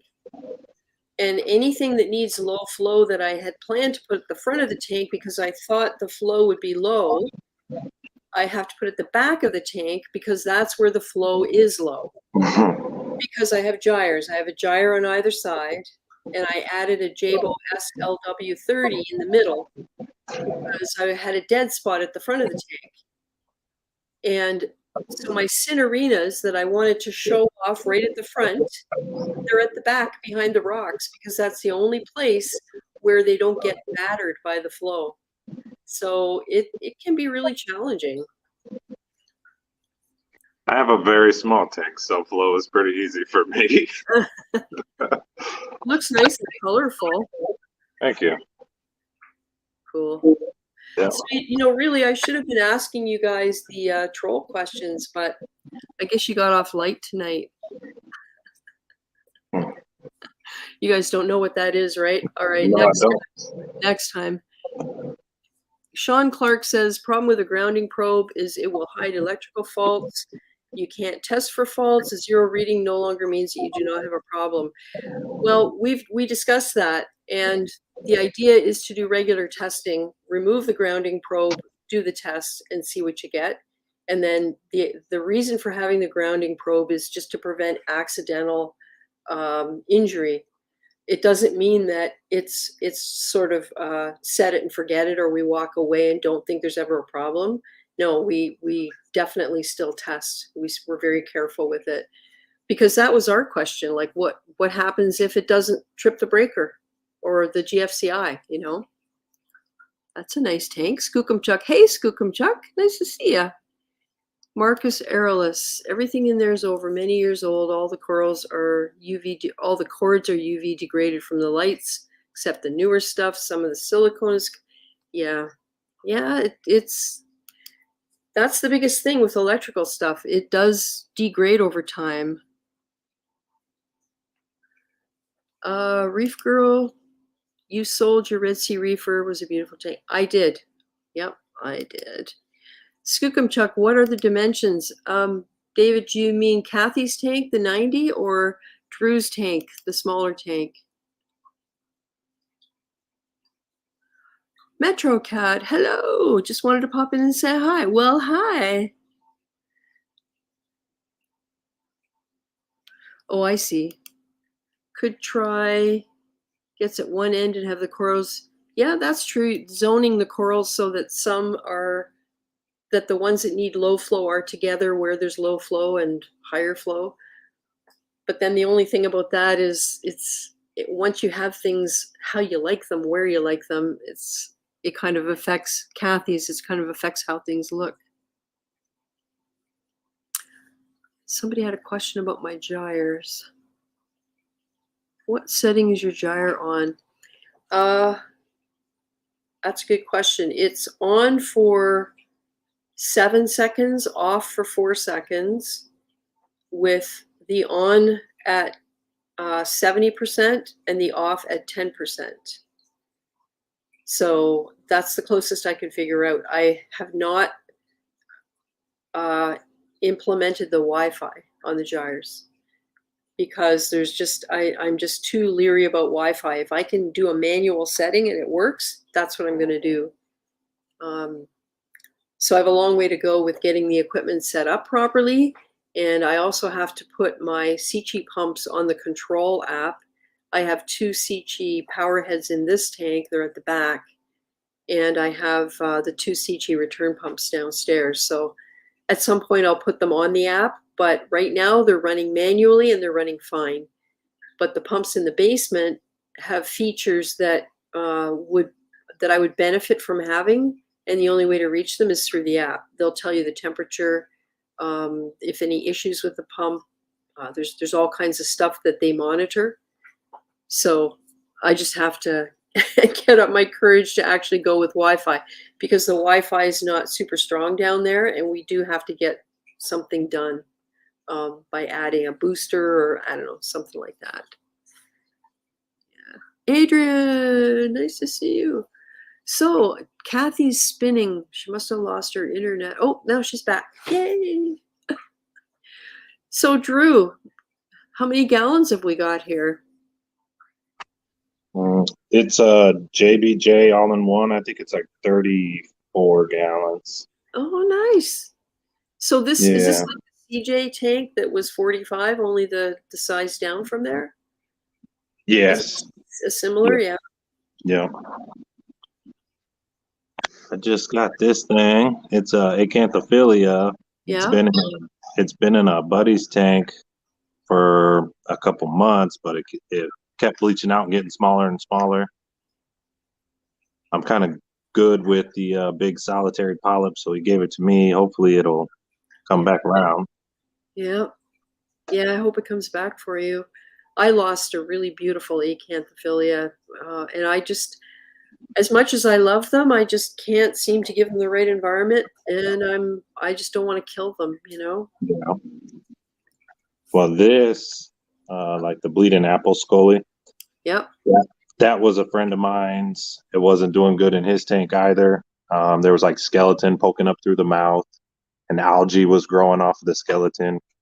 And yeah, and it's doing good now. It's been in my tank probably 2-3 months. I just got this war paint from Aqua SD. Really good price on it. Yeah. But it's kind of just getting settled into the tank. I've only had it a week or two.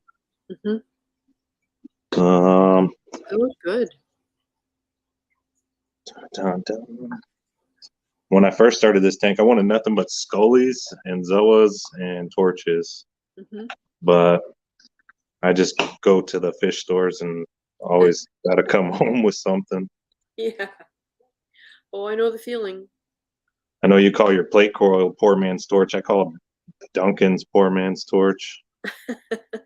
I've got like 3 different kinds back there. I got another kind in my little frag tank in the other room. Nice. I see your clownfish likes them too. Yeah, I got this guy in this Trachyphilia.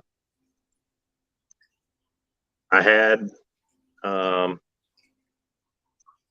anemones in this tank, but it got so full of little frags that I was constantly moving things as the anemone was walking, so I ended up getting rid of all the anemones.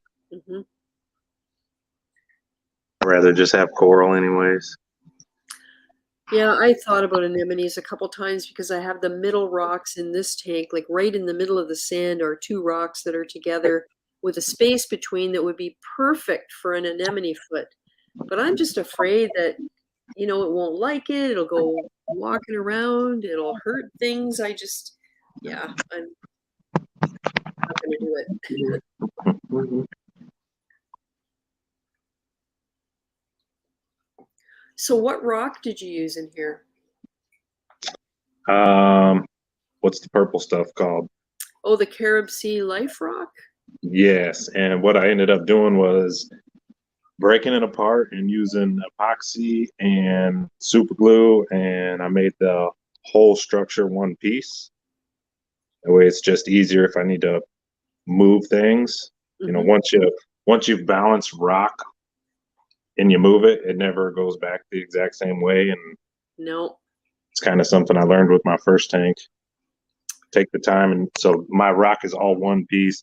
Right. It's also like balancing on frag plugs. So there's about 6 frag plugs that I glued to the bottom of it. So there's really not much down below the sand. That's a really good idea. And that way I can like siphon out the sand really close to the rock and kind of get everything whenever I do that. Yep. And plus, if you get a burrowing, if you decide to get something that's going to burrow underneath the rock, it's not going to collapse on it either.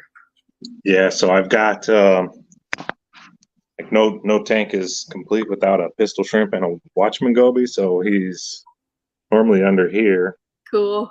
Under this little leg, and in this cave, there's a like half a clamshell that I got out of the live rock bucket at my fish store, and he lives under there. Nice. Yes, I'm going to get one. I had a tiger pistol shrimp and a pair of aurora gobies, and I absolutely loved watching them. And so eventually I will get that in this tank. At one point, I had like a 3.5 gallon bowl, and I had like the rock glued to the side and real deep sand in it. And I did that so that I could have the pistol shrimp in there, kind of like a ant farm. Oh, yeah. And it was pretty cool. You could see them like crawling around in there. And I think I had 3 of them in there. The candy cane pistol shrimps. Yep. Nice. That's an interesting idea. Yeah, it was pretty cool. I had it on like a Lazy Susan, so you could like spin it, and it just had a sponge filter in it, some easy coral. Yeah. Yeah, there's so many cool things you can do. And you know, we were talking earlier about there's a store in Canada called Fragbox, and his owner's name is March. If you've seen Fragbox TV, if you've seen him talk about the new line of tanks that he's coming out with, they're all in one, they're smaller sizes. And the thing he's doing that's a little different is he's actually got equipment that's intended and designed for that tank. So you know how you buy a real small tank and you can't get power heads, you can't get a skimmer. It's changing now. There are more of those things available. So he's created a setup where you can get the whole package. And I think that's an amazing idea. There's really a market for it. So now we can get smaller tanks and we can do stuff like what you're talking about with, you know, just put in a pistol shrimp and a couple of gobies and just have a little tiny tank, and that's what lives in there.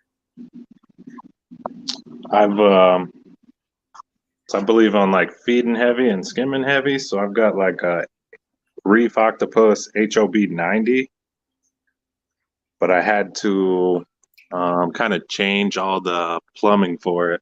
Mm. But yeah, I got a giant skimmer on this little bitty tank. I really like to spot feed my coral. So if I didn't, then like algae gets out of hand, and kind of think that's why LPS likes my tank so much. I kind of higher nutrients, or a lot higher nutrients. Right. Do you have algae eaters in here? Like fish that any fish? No, not really. Because man, it looks really clean. Yeah, I change 5 gallons a week. It's kind of my weekly routine. Go to all the fish stores. A couple of them get their coral on Tuesdays, and that's when I kind of go and just change 5 gallons a week, and that's about it. I don't mess with my sand bed. I've got one. What is he? A fighting conch. He's in there. He keeps the sand bed stirred up. I'm thinking about moving my chorus wrasse into my frag tank, just because he like irritates all these coral on the sand bed, because every time he floops into the sand, it just spreads over top of all the coral. I come home every day and have to like dust them off, and yeah, that's a pain. Yeah, so I might get rid of him, move him to the other system. Looks nice. Thank you. What was I gonna say? Oh, this is that grafted monocat. Oh yeah, you had mentioned that the other night, right? Last Yeah. week. Yeah. Very nice. That's a good size. Well, I started it with just like a little fingernail. It broke off accidentally on my buddy's stuff, and I talked him into putting it in a cup when I was over there. Cool. This is my. I have a stick. That's about as much as sticks as I like. Well, and I see you have a non-photosynthetic Gorgonian there. Yeah, it again, it kind of just broke off when I was at the fish store, and I go in there so much they just kind of threw it in as a $5 freebie or whatever. Yep. I've always been interested, wondered if I could keep one. Like I said, I feed heavily, so it's doing fine. It's been in there a long time. Yep. Yeah, I've tried them on and off over the years with varying success. And I'm thinking that maybe the next time I try one, which I will, I might try and put it up on the very top of my rocks at the back, right in front of the overflow. Because I figure all the water in the tank, you have to go by there somehow. And that's the water that carries all of whatever gets kicked up off the sand and the food. Yeah. Maybe I'd stand a chance of it being able to get food if it's traveling right by. I don't know. I put mine like directly across from this Nero 3. Yeah. And yeah, it's doing fine. Whenever I refroid my tank, I mean, you could just see them grabbing stuff and closing up. Yep. Nice. Mm-hmm. And you got a purple stylophora there, it looks like? Yes. And that frag looked different when I first got it. It's been crushed and dropped and broke, and I just glue it back together, and it's fine. Yeah, that's on my list, but there's a place here where I could order one, but the shipping is $75, and I can't do $75 for shipping. Can't do it. So I'll just wait and see if I can come across it somewhere else. Don't know what this little thing came with my Aqua SD shipment, and I don't know what it is. See if it'll focus here. Oh, it's hard to see. It just came with as a freebie. I'm getting into Ghani porous, this Laffy Taffy Ghani. Uh-huh. I like my Ghanis. I got this little guy hiding under here. Oh yeah, the sun coral. Yeah. Again, he was at the fish store, not doing too good. They just gave them to me. They know I like to feed things.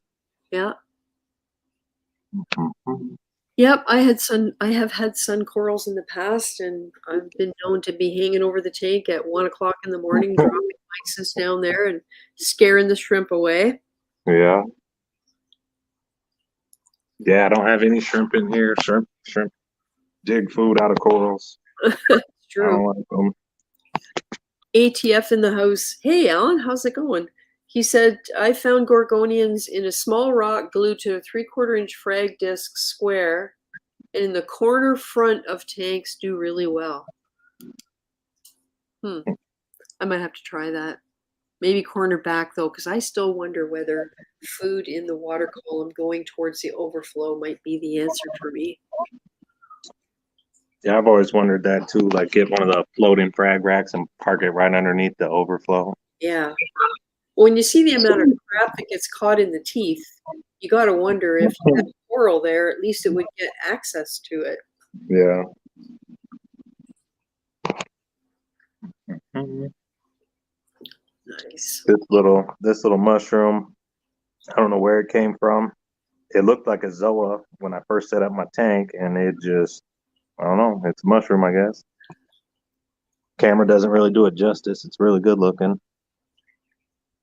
Looks pretty. Looks like a Yuma recordia. I'm all about zoas. Very nice. I do have some zoas in the new tank, and I also have some that I need to scrape off of a rock from the Red Sea tank. They're blue-eyed blondes, and there's one other kind, I don't know the name of it. But I'm going to be sitting down with my hazmat equipment on and pull the rock out of the tank and get a scalpel and do my best to try and lift them off the surface of the rock because they're encrusted. And if I can rescue a couple of polyps, I'll be happy because I have a spot in the new tank where zoanthids seem to do really, really well right off the bat instead of taking months and months to get used to things like they usually do for me. So we'll see.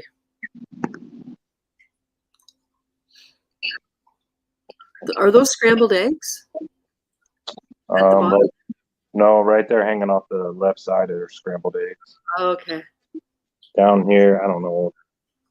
I used to know a bunch of the names. There's like something Sunny D's. There's Captain America's, Rastas. I think Rastas is what I meant. Yeah. Mm-hmm. I don't know much about the names either. Yeah, I try to take close-up pictures and remember what colors I have, and I just buy whatever color I don't have. Yeah. Glue them down and let them do their thing. Looks good. Well, the way you've got your aquascape set up is really cool. Like that diagonal high at the back, going down to the front corner. It's really interesting.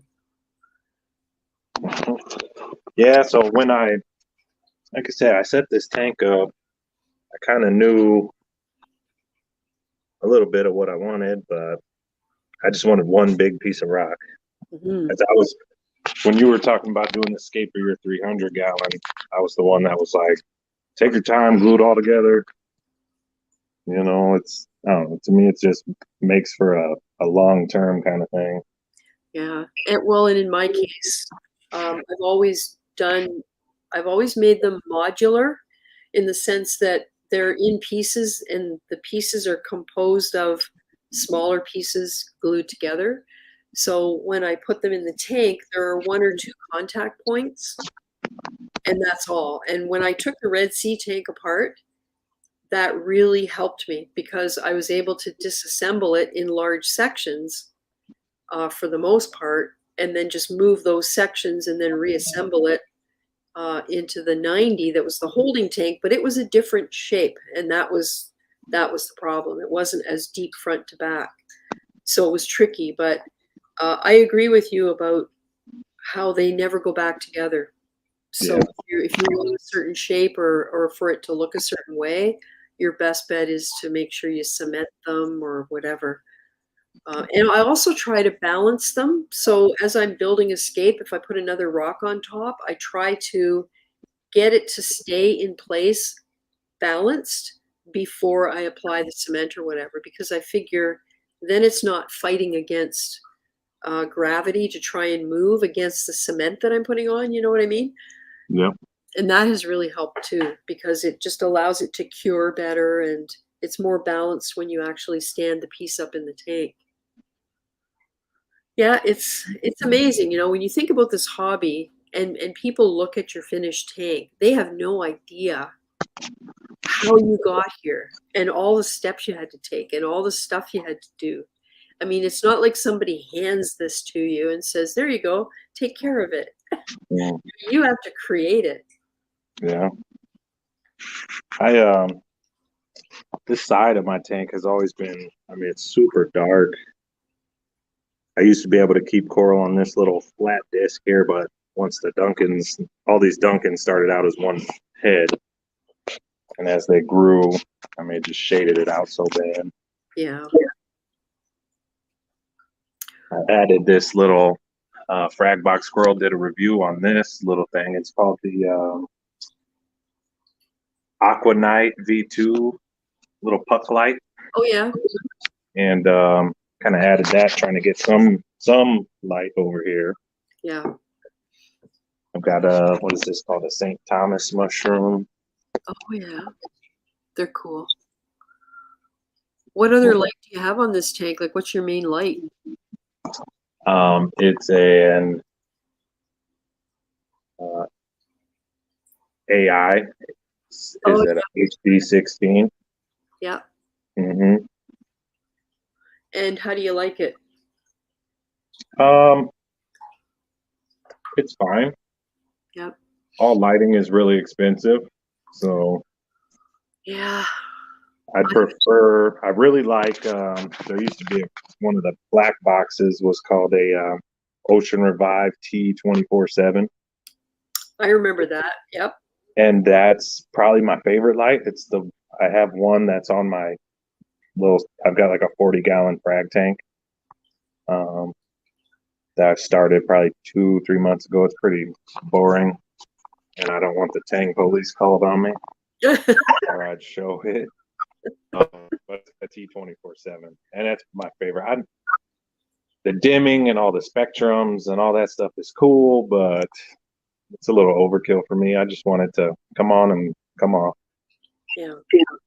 I have an AI prime over the observation tank, and I have to say, I like how easy it is to get video with that light compared to some other lights I've used. I don't like, I like to set a light and leave it alone. I don't like to constantly be changing it to do different things. Mm-hmm. And the AI prime I have found the best for that. And I also love the shimmer. I mean, people talk about Kessel shimmer, but the AI prime I think is just as good, or the AI lights is just as good. Yeah, I've got a little filter on my lens, but it's a little more blue to the eye. But yeah. Once I set it, I like keeping lower light. Again, I don't like SPS. But once I set it, I kind of turned it up like 5 or 10 more percent on all the blues, and then I haven't messed with it since. Yeah. I like the moonlight stuff. I'm the kind of person, I'm like, 2 inches from my glass at midnight when the lights are off, trying to see all the little bugs that are alive, and Yeah. the moonlight kind of helps with that. Yep. Hey, Kathy, what light do you have over your tank? I forget. I don't think we asked you that. Let's do this. I don't know if she's near the phone. Oh, okay.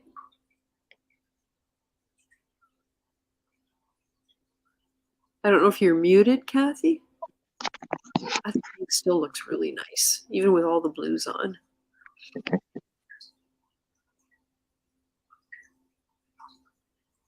Gorgeous. Oh, she probably can't hear us. We had a big Rogers outage up here, and a lot of people still don't have full internet back.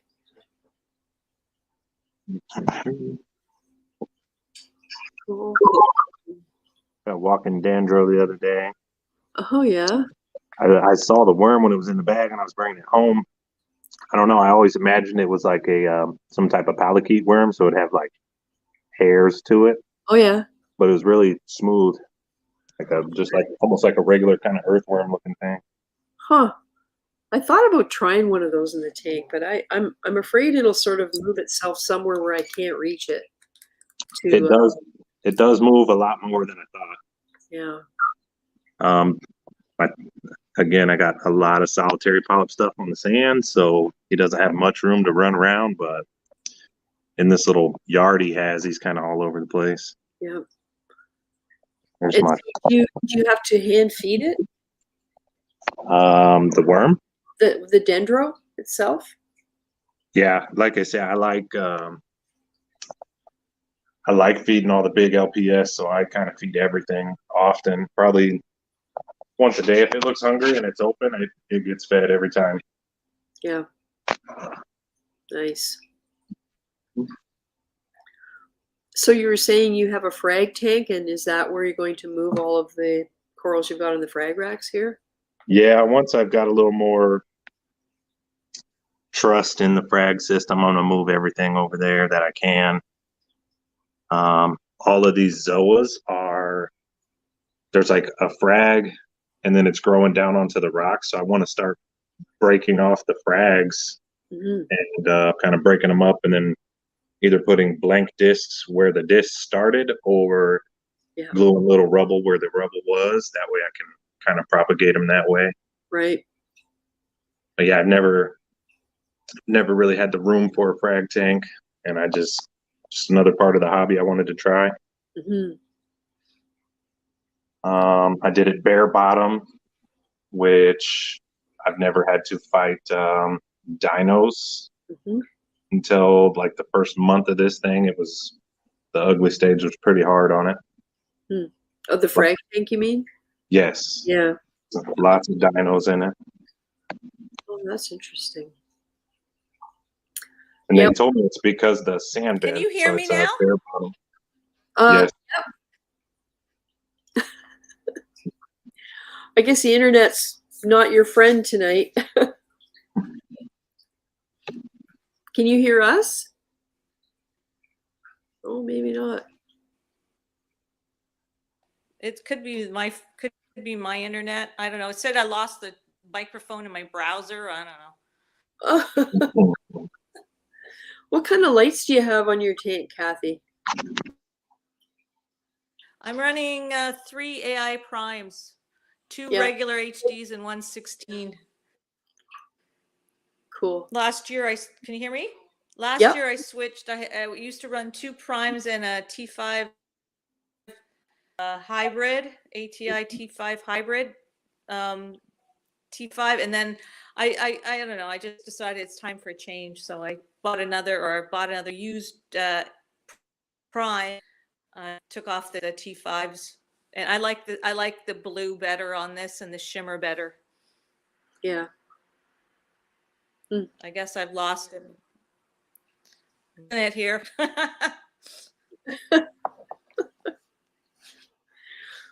So Drew, that black torch, that is fascinating. Is that black or is it like a dark purple? I think it's an LA Lakers is what they call it. So it's hard to pick up, but there's a gold stripe that runs up each tentacle, and it's dark purple. Oh, cool. Huh.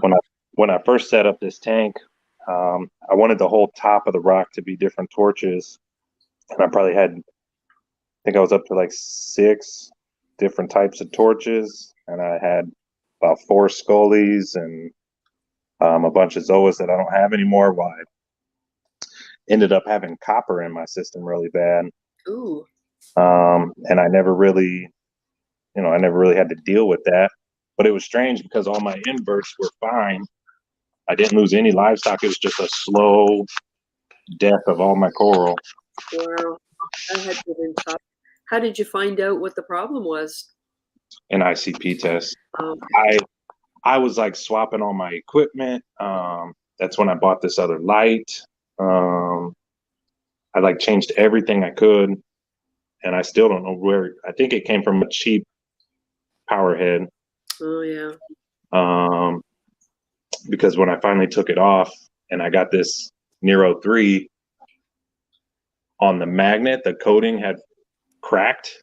Oh boy. And then as soon as I kind of touched it, a big flake came off, and it wasn't rusted underneath of it, but it was exposed metal of some kind. Yeah. And yeah, I lost a bunch of stuff. Now I run Cooper's Orb all the time. I don't know if it helps or hurts or what, but that little $10 bag of stuff would have saved me a couple $1,000. Yeah, no kidding. Yeah, Cooper's Orb. Oh, wow. From what I understand, there's supposed to be a real small quantity of copper, but I don't know what that actually is. But I tried Cooper's Orb and it never changed color for me. When I did the ICP test, it had too much copper. I can't remember the level. So I put some Cooper's Orb in right where the water drains from my overflow from the shallow part of it down to the main system. And all of the water in the tank goes through this 1.5 inch drain. So I put the bag of Cooper's Orb like right on a piece of egg crate right on top of it. And so all the water had to go through it. But it never changed color. So the copper levels dropped. So I don't know what happened there, but I've never seen it. I never seen it change colors either. Even when Can you when hear my me? copper was the highest, it never changed. Yeah, we can hear you, Kathy. Can you hear us? Maybe go out and come back in. Okay, I think my internet's all wonky, so I'm gonna take over tonight. Thank you for having me. All right. Well, thanks for taking the time to come in, and I hope you come back again sometime, because would love to see how things go with the tank. Cool. Yeah, that's the thing, eh? It's just so hard when the internet just doesn't work. And in this room, when we had the internet installed in the house, we have Bell Canada, like it's Bell, and it's fiber optic, and I have the cable right beside this desk. And that's where we had it installed, so that it's a direct fiber optic connection to my computer.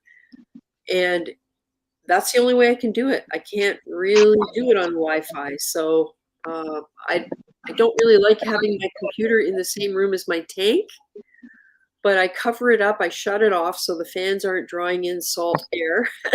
And then I cover up the computer with its cover, and only use it once a week. So I'm hoping it doesn't become damaged, because electronics and salt water don't mix. And yeah. Man, I love that dark torch. And I can kind of see the hint of gold when it's waving around there. Yeah, I mean, it's very noticeable to your eye, Yeah. but it's yeah, every little tentacle has a streak of gold on it. They have like a very light lavender purple torch. I was gonna get it probably this weekend. Nice. I say I need a big tank. I just got a habit of buying something every week. How many weeks has my tank been up? Just kind of count all my little pieces. No, this one's been up more than that though. So do you have plans for your frags once your frag system is ready? Like, are you able to bring them to your LFS and do trades and stuff like that? Yeah, I'm in Omaha, Nebraska. We've got like 3 different kind of local fish stores. They're not like big chains or nothing. There's a bunch of Petcos. But the 3 local fish stores that I have, they'll all willingly take stuff. Nice. And is there a fairly big reefing community in your area? I would say so. There's I just recently had like my first frag swap experience. Just at like a local place. There was only like 6 or 7 vendors, but I spent as much money as I could with them. Hopefully they come back again and again. Yep. Um, I got my best Goniopora ever from one of those things for, it was a $10 frag. yeah. And, it's just it's just doing what happens to all of us, right? Pieces break off, you throw it away. Yeah. Yeah. I don't know. And there's been times, I know when like COVID first started, the fish stores, they couldn't even get frags. Yeah. And it's like I took as much stuff back in that I could, trying to help, small business out, and Yep. kind of cut up everything, gave them everything I had. Yeah. I'm finding too, there are a lot of corals that I'm unable to get off the rocks intact. And that's creating a lot of, well, I call them smithereens, but you try to get a piece off and it breaks in the most awkward way. And I just feel like I'm wasting it if I don't take a piece and put it on a frag plug. And so about once every 2 months now, I've been able to go to the LFS and bring them stuff that, and they like the stuff that I have that's happening with, because it's beginner stuff. And there's always people looking for stuff to start with, right? So Yeah, I really want to be the guy that has all the zoas though. yeah. Like the more types of zoas I have, because I ask all the like the local guys, the basement guys, kind of zoas you got, and it seems like everybody's got kind of the same things typically. I'd like to have a good 30 or 40 different kinds and just share them around.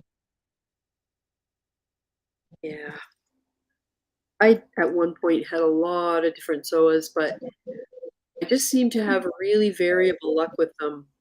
And I think it's because I don't know enough about them, because even within them there are different varieties. Like there's the hornets, for example, they have certain requirements, and there's the I don't know, the ones, the purple, those are gorgeous. Like just they all have their little different idiosyncrasies, and I was never very good at figuring it out. Certain ones would go nuts for me and others would just die right off. So I just kind of gave up because they were starting to get expensive. Yeah. I always had a little bit of trouble with them until I learned to hydrogen peroxide dip them. Oh, yeah. When you first get them, dip them in hydrogen peroxide, and generally they do pretty good. Yep. Glue them to the rock and then don't touch them. I know this kind of hard right next to that purple A-can, that very top one. That one I bought like 6 different frags of, but it almost likes the dark. Yeah. I had it way down on the sand, kind of when I set up that Watchman goby, I had to move it. He kept burying it, so I moved it up here underneath the shadow of the torches. Uh-huh. But it almost likes the dark. Yeah, that's weird, eh?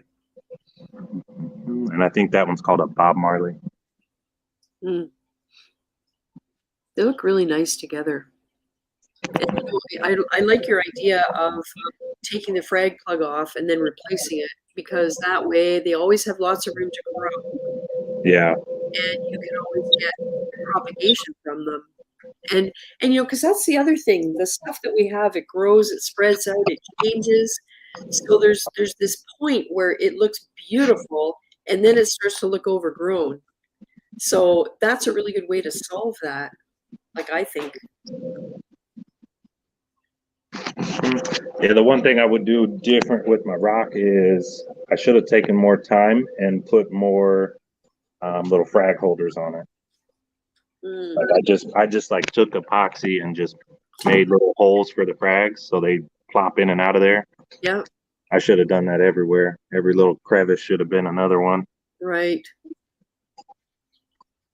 Because that'd be ideal. Just wait for them to get off the plug and then pull the plug, put a fresh plug in. Yeah. Yeah, it's how we learn, right? From one tank to the next. It's like, okay, next time.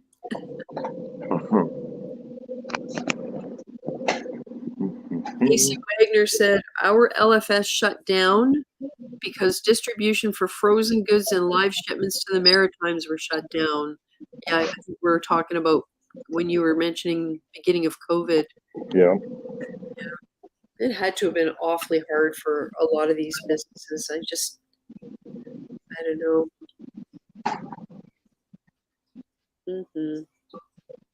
Those are cool looking frag racks you have there too. I like the highlights around the edges. I believe they're ocean box design. Oh yeah. And are they magnetic? Yes, they've got kind of hard to see that there's a little magnet on there. Yep. Nice. Every now and then I'll be wiping down the outside of the tank. I don't have to do algae on the glass too often, but when I'm just wiping down like creep, I'll knock them down and it goes everywhere. Yeah. Or you know what I hate? When you do get water dripping down and it goes right by the magnet, you can never get it off properly without removing the magnet. Yeah, yeah. So you mentioned that you get stuff pretty much every week. Is there any? You said you're not going to get SPS. Yeah, I don't know. They're kind of boring to me. Yeah, that's what my husband says. I mean, I totally get the variety of colors and shapes and stuff, but when people come in and look at this, what they remark on the most is things like the torches. It's all the movement. Yeah. My favorite thing, I think it was, I don't know if it was last week or the week before when you were on live, you said if you were stuck on a deserted island, right, what's the one thing you would take? One coral, and it's got to be something big that I can feed. I just like hovering a pipette above a mouth and dropping some pellets in there and watching them eat. Yeah. Hey, say I got this little stick. I got it just because again the polyps were huge. I think it's not a acropora. Is it a millipora? I don't know. Yeah, it kind of looks like a tenuous to me. I have no idea. But I'm not an expert on the species types. I'm going to try and learn because I do have some, and I do have an order coming in this week from Fragbox with 7 or 8. And I bought a 6-piece beginner pack of SPS. So I can kind of tell what they are from the picture, but then some of them I'm not so sure. So yeah, that's going to be interesting to see what that is. But I just feel I don't have any urge to spend the kind of money that people spend on them. I don't mind paying 20 or 25 bucks for a piece because a lot of times they develop colors that you weren't expecting, or the shape is beautiful, or just different things happen. And I don't really see that with other varieties of coral where it can transform into something totally different as it grows, kind of thing. Yeah. And that's one of the things I like is to get the brown corals, put them in, and watch them become beautiful, you know. But I would never spend big money because I don't trust my skills well enough to keep some of these things, you know. Why would I kill a $500 coral? I just don't. I don't have the confidence to keep it, and I don't see any reason to spend that kind of money. I watch the tanks at my local fish stores, and they've all got the big stick farm displays, and you'll come in and like half of it's bleached out, half of it's brown, and you say, "Oh, what happened?" Well, I don't know. Yeah. Yeah. I don't know. No one knows. Tests are all the same. Didn't do anything different. I don't know. Somebody gave it the side eye when they were walking by. Yeah. That's what it was. Yeah. Well, I mean, when it comes to this hobby, isn't that just what we love about it? It's probably just as much the challenge of figuring things out. I mean, at least it is for me. LPS, like I said, I can't get enough of it. LPS is great. It'll talk to you. It'll tell you something's wrong before it just melts. Yeah. Yeah, so true. And you have to learn how to read the signs too, because sometimes they're really subtle. Is that a blue cleaner wrasse you have in there? Yes. That's a nice little fish. Yeah, this tank's got just 5 fish in it. Like I say, that big chorus wrasse, I'm about tired of them dusting everything. I'm about tired of them. So how are you going to catch them?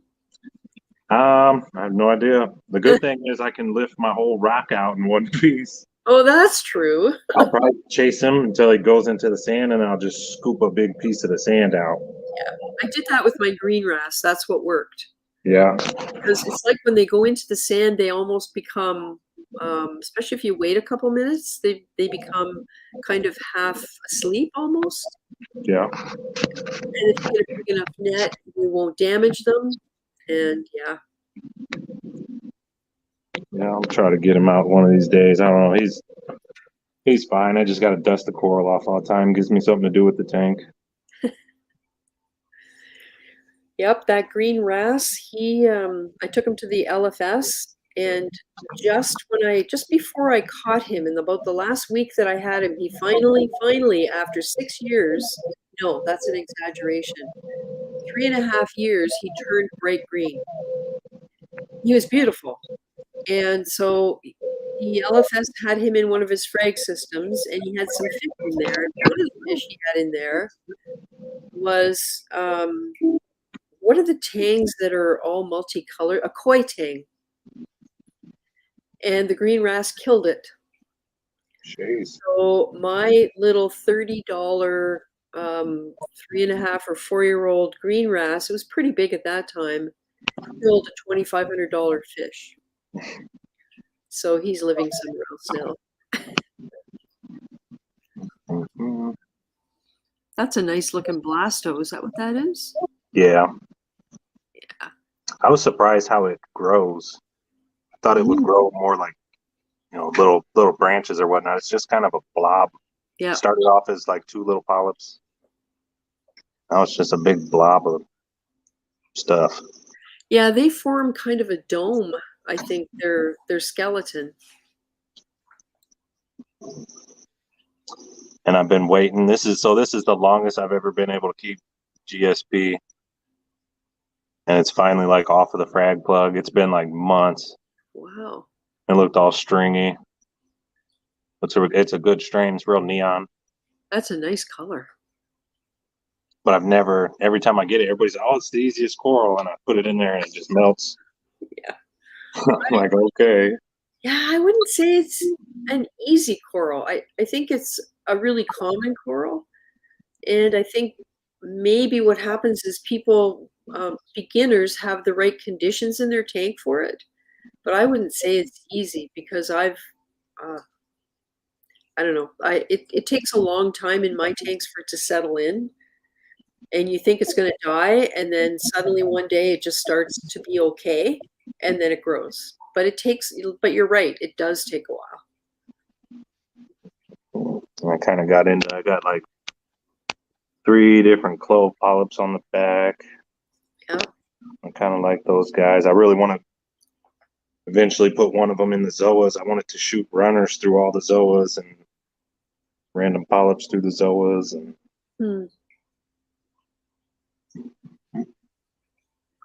yeah, it's my little tank. So do you have potential to be able to put a bigger tank in, or any in your plans? So I'm in an apartment right now. When I do get a house, a large majority of the basement's going to be for fish. You're gonna pull an Alex. Yeah, I really like I say, LPS more than anything. So I want like a shallow, like just a frag tank more than anything, just so I can put big solitary polyps and feed them, and Yeah. it'll look like a coral trough at a store, but that'll just be my weird display. Yeah. Like a top down kind of display. I like leaning on the troughs at all the stores and just looking at the big stuff. Yeah. Yeah, it's endlessly fascinating. It's big solitary coral and the bugs. Yeah. Like I like all the pods and Yeah. the goofy snails and the starfish, all that kind of stuff. I like the little micro life. Yeah. Yeah, I love seeing a fresh hatch in the morning. And usually that happens when there's an algae film on the glass and you walk in and it looks like it's covered in dust. And I absolutely love that because then when you clean that algae off, all of those things are food for the fish and the coral. Yeah. And released into the tank, and it just is. It just seems to me to be a sign of a really healthy system. Yeah, so this is my second tank I've had. My frag tank was running for about 2.5 years as a display tank.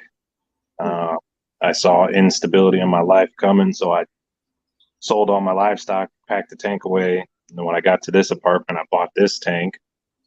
But my first tank, it had a ton of those mysid shrimp. Oh yeah. And it's like every night there'd be hundreds of them just going crazy around on my rocks, and that kind of got me into paying a little bit closer attention to what's crawling on the rock. Yeah. Do you remember the very first time you ever saw a bristleworm and you went, "What the heck?" Yeah. I'm sure all of us do. I sure do. They yeah, when you first get in the hobby and you learn about them, and then everybody's, oh, look up bobbit worm, and everybody thinks everything's a bobbit worm, and I know, right? it's oh, my clown died, I must have a bobbit worm. Everybody's just like, no, those things are pretty rare. I think they're a lot more rare than people realize. And a while back, I had one come off a coral, which I don't think it was a bobbit worm, but it was definitely a worm that had a head like a bobbit, with the circular opening with the tentacles around it. Yeah. It wasn't a bristleworm. It was something different. And so I didn't let that thing in the tank because you never know. I mean, there could even be eggs that we don't know about. Yeah. I didn't end up with, so my first tank, once I started getting fascinated with bugs and I learned, you're killing the bugs when you're dipping them, I stopped dipping everything. Yeah. And I ended up with, I don't know, I want to call it a bobbit worm. It behaved completely differently. I don't think it was a bobbit. It looked more like a millipede or something. Oh, yeah. But it wasn't, I don't know, it stayed in one spot. But it ended up being like 6-7 inches long. When I tore the tank down, I dug him out, made sure I didn't pass him along. Oh my God. This tank has got, it's got regular pods in it of several varieties, but it's got like these, they're not the stomatella snails. Is it a chitin, a cheatin, a chitin? Yeah, I don't know. they're like little oval-shaped bugs with a domed back. Yeah, and they come to like a point. Yeah, they're like a dark color. No, these ones are white. Oh. But they're, I've seen several of them, but I guess they sleep in the same spot every night, and they only clean the same little spot of rock every night. Oh. So you only see them like well after the lights are off. Yeah. But that was one I had to research and figure out what he was. Yeah. Yeah. Cool. Diacanthus says, I would not be a happy camper if I encountered and had to remove a bobbit worm. I wonder whatever happened to, did you remember Lush Coral? Was it Lush? They captured a massive one and kept it in a tank, and I never did keep up with that to see what happened with it. I can't remember the name of that channel. He sold corals online. I think it was Lush. I don't know. A long time.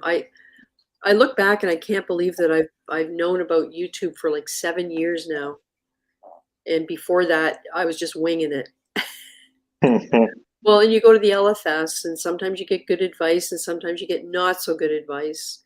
You read the forums, and after you ignore all of the people sniping at each other, you get to the end and you find out you really didn't learn what you hoped you learned, except you know not to ask the question because you'll get told to read, right?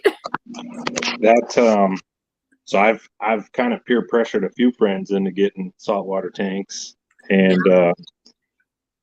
the best advice I can give somebody new to the hobby is find a mentor and just do what he says, do what they say. Yeah. You know, too many chefs make a bad stew. Yep. So if you're just, you know, grasping for straws out of the air, trying to take everybody's advice, you know, it's not going to be good. No. No. And you can't always duplicate what other people are doing. Yeah. Even using the same products, you're not going to get the same results because every tank is different.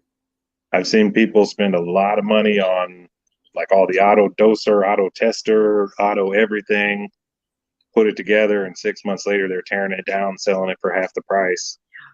Yeah, that it's a kind of a weird trend where I think because people are advised to do a lot of research before they buy anything, they think they need to have the full suite of equipment, not understanding that you can start with something really basic and work your way along to, as you progress in the hobby, to where you do need all of those expensive things. But some people seem to think that the only way to start is with the full-blown, complete setup. And I don't think it's necessary, and I think it's almost counterproductive, because if you don't understand the basic reasons things are happening, all the expensive stuff in the world isn't going to help you. And it takes that experience of going through it all to understand what, cause and effect, and how you're not supposed to do things really fast because it's not good. Like, you know what I mean? Like, there's so many things you have to learn by going through it. The equipment's not going to help you. It's just going to disappoint you because it's not solving your problems. Yeah. One thing I do need, I say I need to get better at it. My tank's doing decently. It looks good to me. I mean, I don't see anything that's suffering. Yeah. One thing that I could improve on, we'll say, is like testing or really caring about numbers. Yeah. Like I don't do any testing. I don't chase numbers. I just change my little bit of water and kind of keep an eye on everything. Yeah, I kind of long for the days when I could do a little 2-gallon water change on my tank and then not worry about it, right? Yeah. That's, like I said, it takes me probably 10 minutes. Drain 5 gallons, dump in 5 gallons, go about my day. Mm-hmm. Yep. Yep. Yeah, I don't know. I think it's the sort of maybe natural ambition that comes out after a while, because you'll see a coral that you'll really, really want, and you'll need a bigger tank, or there'll be a different set of circumstances that you need before you can keep it.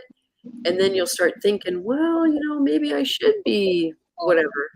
And you kind of go down that road. And sometimes you find out that it is the right thing. And other times it's like, yeah, you know what? No, I don't want it that bad. It's there for a little bit. I got into chasing numbers. I bought all the Hannah testers and auto dosers, and I don't know. I tuned everything in and dialed everything in perfectly, but it just ended up being, I don't know. I don't want to say a waste of time, but I didn't see an improvement worth the headache. Yeah. So I just kind of eased off of it. If your water changes are keeping everything stable, really, to me, the only reason for testing is to make sure things are stable. Yeah. So you've found the answer for keeping this tank stable. So you're probably you don't need to waste your time testing unless you see a problem. And, you know, if you get a bad batch of salt, let's say, and it pops in too much magnesium, you might want to know about that. But other than that, your corals will tell you, like you were saying earlier. I know my all the friends that I peer pressured into getting tanks, they're like, "Oh, what do I do? What's this? What's that?" I said, "No, I'm not your mentor. All right, pick somebody else. Don't do what I do." Like somehow I just got lucky so far. Like don't follow me. I introduce them to my mentor. Well, I'm very fond of saying most days most days I feel like I don't know what I'm doing. And I usually just go and lie down till the feeling goes away. Like, yeah. It's hard to know. It's hard to know a lot of times what the right thing is to do, and all you can do is your best.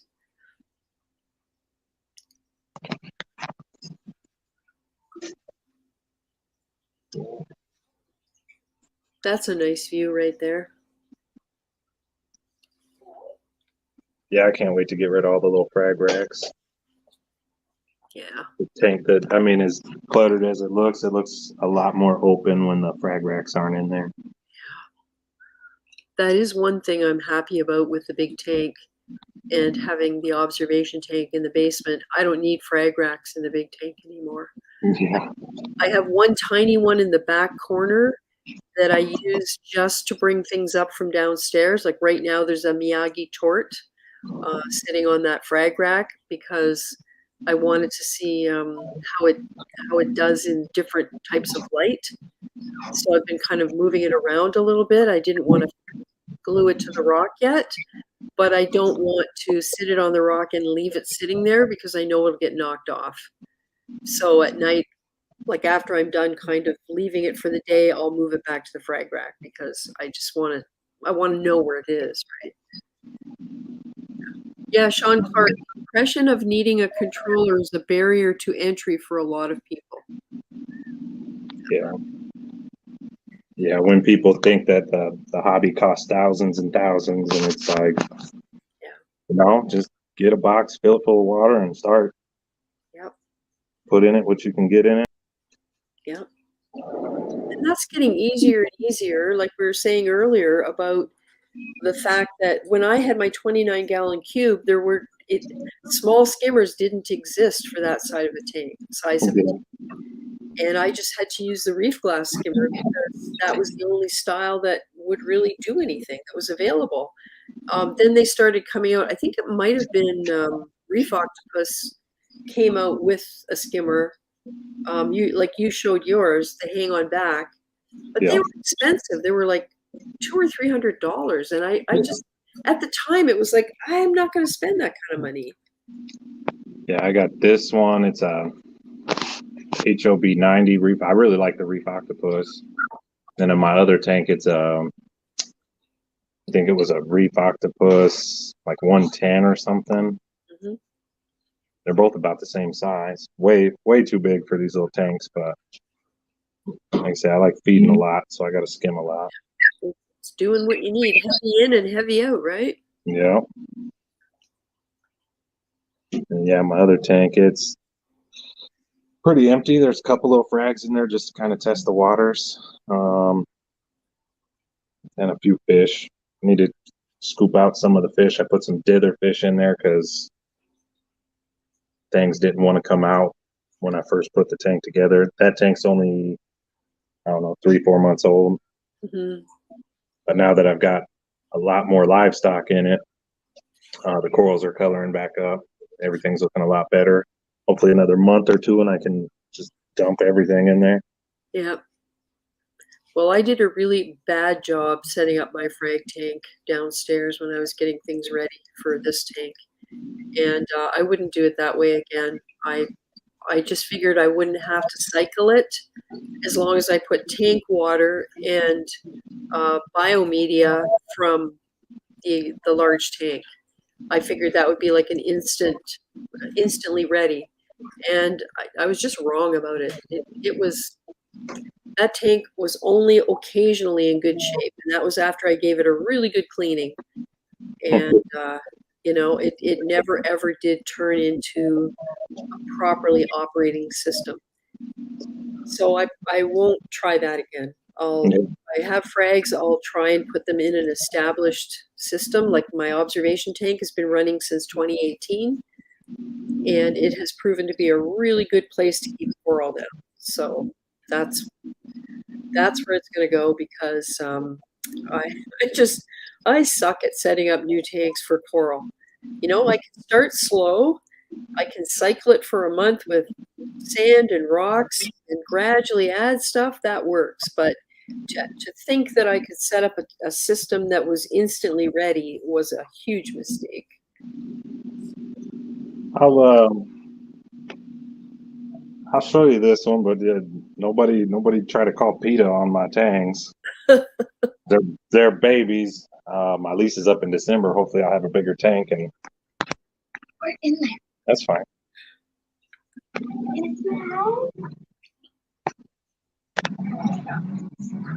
This one. But I mean, it's just super empty. Yeah. That's like a little terracotta skull. Oh yeah. Is that a clam you got in there? No, it's just half. That's the other half of the clam that I bought out of the live rock tank. Right. But yeah, this is my little frag tank. Something to keep me busier. Yeah. Oh, and you got a sump too. Cool. And I think this one's another JBJ. It wasn't all in one. I cut the baffling out. Baffling was all right here where the glass is frosted. Right. Cut the baffling out and drilled it, and that's all she wrote. I don't know where my little tank is. Oh yeah, Scopus. Little baby. Nice. Well, it's coming.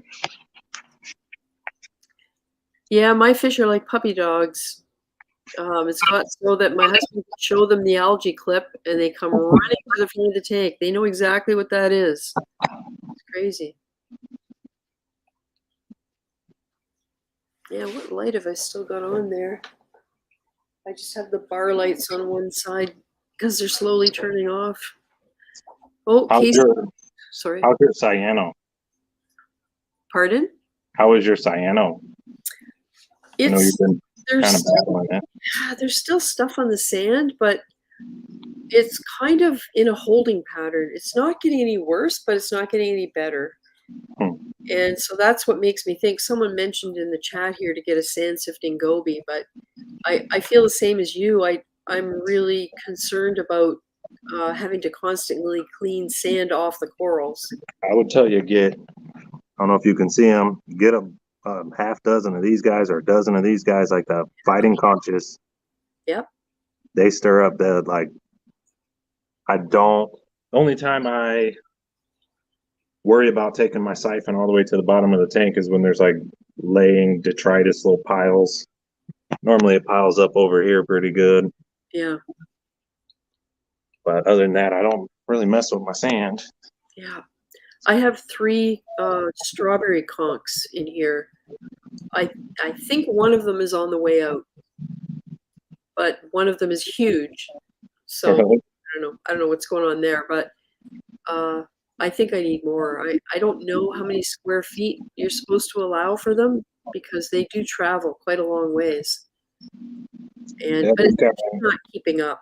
It just I don't know. I don't know what the source of it is. Maybe it is just that it's a large surface area of sand because it's 25 square feet, and it's just going to take time, From what I know about it, it's like a sterile tank thing too. So it's most likely just because your tank is newer. Yeah. Yep. And the sand was brand new. The rocks had been cycling for months. And I'm really happy with the rocks. They're beautiful. I have not had any issues with them. But the sand is another story. And it, of course, is brand new. So, yeah. Oh, who else do we got here? Casey Wagner. Weather must be changing. Hands are swelling up. Ew. When it gets humid, my hands swell. Freestyle Traveler, hello. Been a while, but I have my 120-gallon tank set up for 5 months now. Mixed reef, and I love it. Nice. Hello, WVU Reefer. Tiger tail cucumber works great for keeping sand clean. Have had one in my tank for a year so far, and sand stays white. Yeah, that's something I've thought about, but my sand bed is really shallow. It's maybe an inch through most of the tank. In one spot, it's like 2.5 inches. Say hi. And I don't know if I have enough sand to keep a cucumber healthy. So I don't know. Well, my phone's fixing to die, so I'm gonna hop off of here. Okay. All right. Thank you for having me. I'm so glad you came on. It was wonderful to see your tank. Thank you. Keep us posted on how the frag tank and everything goes, because I bet you at some point, once your situation is settled, you'll probably be doing a bigger tank. Thank you. I definitely will. Definitely will. Well, thank you. Thank you. Bye. Talk to you later. Cool. Okay. Well, what time have we got here? 10:40. This might be a good time to stop unless there's someone else that wants to pop in. Reefing with O said he would stop by, so I don't know if he's listening in or maybe got busy doing other stuff, because I know he has a new tank and a new setup that he's working on right now. Yeah, I'm just watching my fish slowly find their beds for the night. The female angelfish is going underneath the Montipora that's supposed to encrust and never did. Turned into a giant plate. Yeah. So I don't know. What do you guys think? Anybody got any questions, or should we wrap it up for tonight? I'm pretty tired from being out in the sun all day today, and I'm not used to it because I'm a house hobbit. I tend to stay inside a lot, like a lot of us do who have reef tanks, because we have to spend the time keeping them running. So could always, yeah, that's a good idea. Could always smell some equipment real quick. What do I have here? I don't think I even have any equipment sitting on my desk. There's nothing really new lately. We put the SLW 30 in, and I did not smell it. So I probably should have. I probably should have got that on video. So tomorrow is pump cleaning day. We have had the Seachi 9.0s, SDC 9.0s running since February the 24th. That's when they got hooked up. And the right-hand nozzle on the random flows is putting out less bubbles at night than the left hand. The left hand is doing great, but the right hand doesn't move the bubbles very far when I turn the little air stones on. So we're wondering whether the pump needs servicing, cleaning. So we decided tomorrow we're going to run the tank on one pump, because we know we can do that. We've done it before, and take that out for cleaning. So I'm going to try and get some video of that. That should be fun. And see whether, in fact, that is what's going on with the bubbles. The nozzles got cleaned not too long ago, and it could be that the air stone itself is clogged up. I might need to, get an X-Acto knife and shave some of that off. So that's tomorrow. And I'm also going to pull the rock out that has the zoanthids on it that I want to try and, I guess, harvest, for want of a better word. Because we only have a few large pieces of rock now to come out of there. And I want to start dealing with them, whether they get just removed and allowed to dry out, or whether I can actually find someone who might want them to have in their tanks. Because they all have coral on them that I will only be able to get frags off. I will not be able to remove them totally. So yeah, that's kind of on the cards for tomorrow. Lettuce Nudie. Casey Wagner, I really want that little lettuce nudie at Fragbox. Yeah, he's got some interesting stuff there now. And Marcus Aerolis, yes, be careful fragging those. I was talking about this earlier, and I finally found the gloves that fit me. These black gloves, they're a small size, so they actually, the nice thing about it, which matters when you're fragging, is look at the fit on the fingers. It's completely tight. They're not loose and floppy and to where you can't feel your fingertips because the glove is so big. And yeah, so the glasses, the mask, like goggles, mask, gloves, and my plan is to use the backside of a scalpel blade and just really gently lift the. There's only 3 of them in one spot and 2 in another spot, and I think some of them are actually encrusted on coralline algae. If they are, then all it is a matter of cutting the algae and peeling it off. So we'll see what happens with that. I know exactly where I want to put them in this tank, in the same area where the other zoanthids are that are doing so well.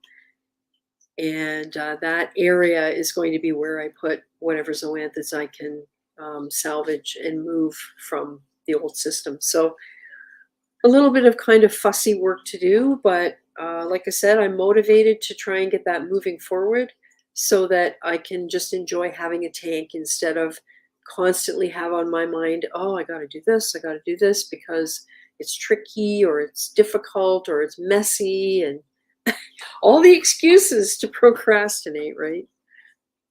Sometimes, oh, can't go outside here because of black flies. Yeah. If you have bone cutters, you can get enough rock and not even have to cut them. Yeah, that's a good point. This is Tonga branch, though, and I'm not sure we could even Dremel anything out of it. I'm hoping, because a large area of it is encrusted with red Cyphastria, and right at the leading edge where it's growing is where these zoanthids are, and they're kind of growing in a line.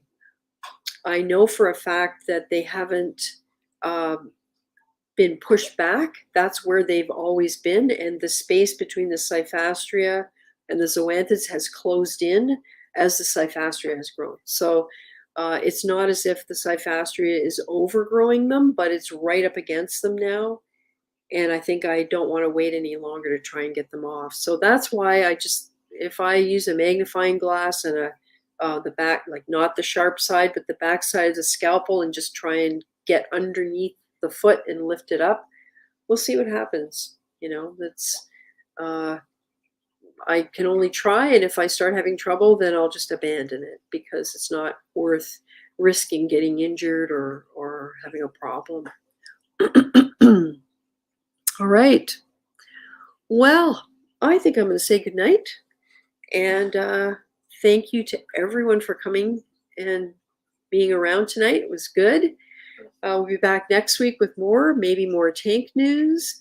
Maybe I won't be so tired I can hardly talk. And we'll see you all. So take care of yourselves, and please let me know. Send me an email at reefgrrl@gmail.com if you'd like to come in and show your tank. I'm super happy to have had Kathy and Drew in here tonight, because it's always wonderful to see what people are up to. And don't ever think that nobody's interested in what you got going on, because they are. We are, right?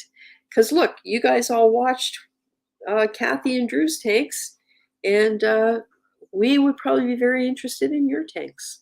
So yeah, so on that note, I'll say goodnight, and thanks again for being here, and we will see you next week.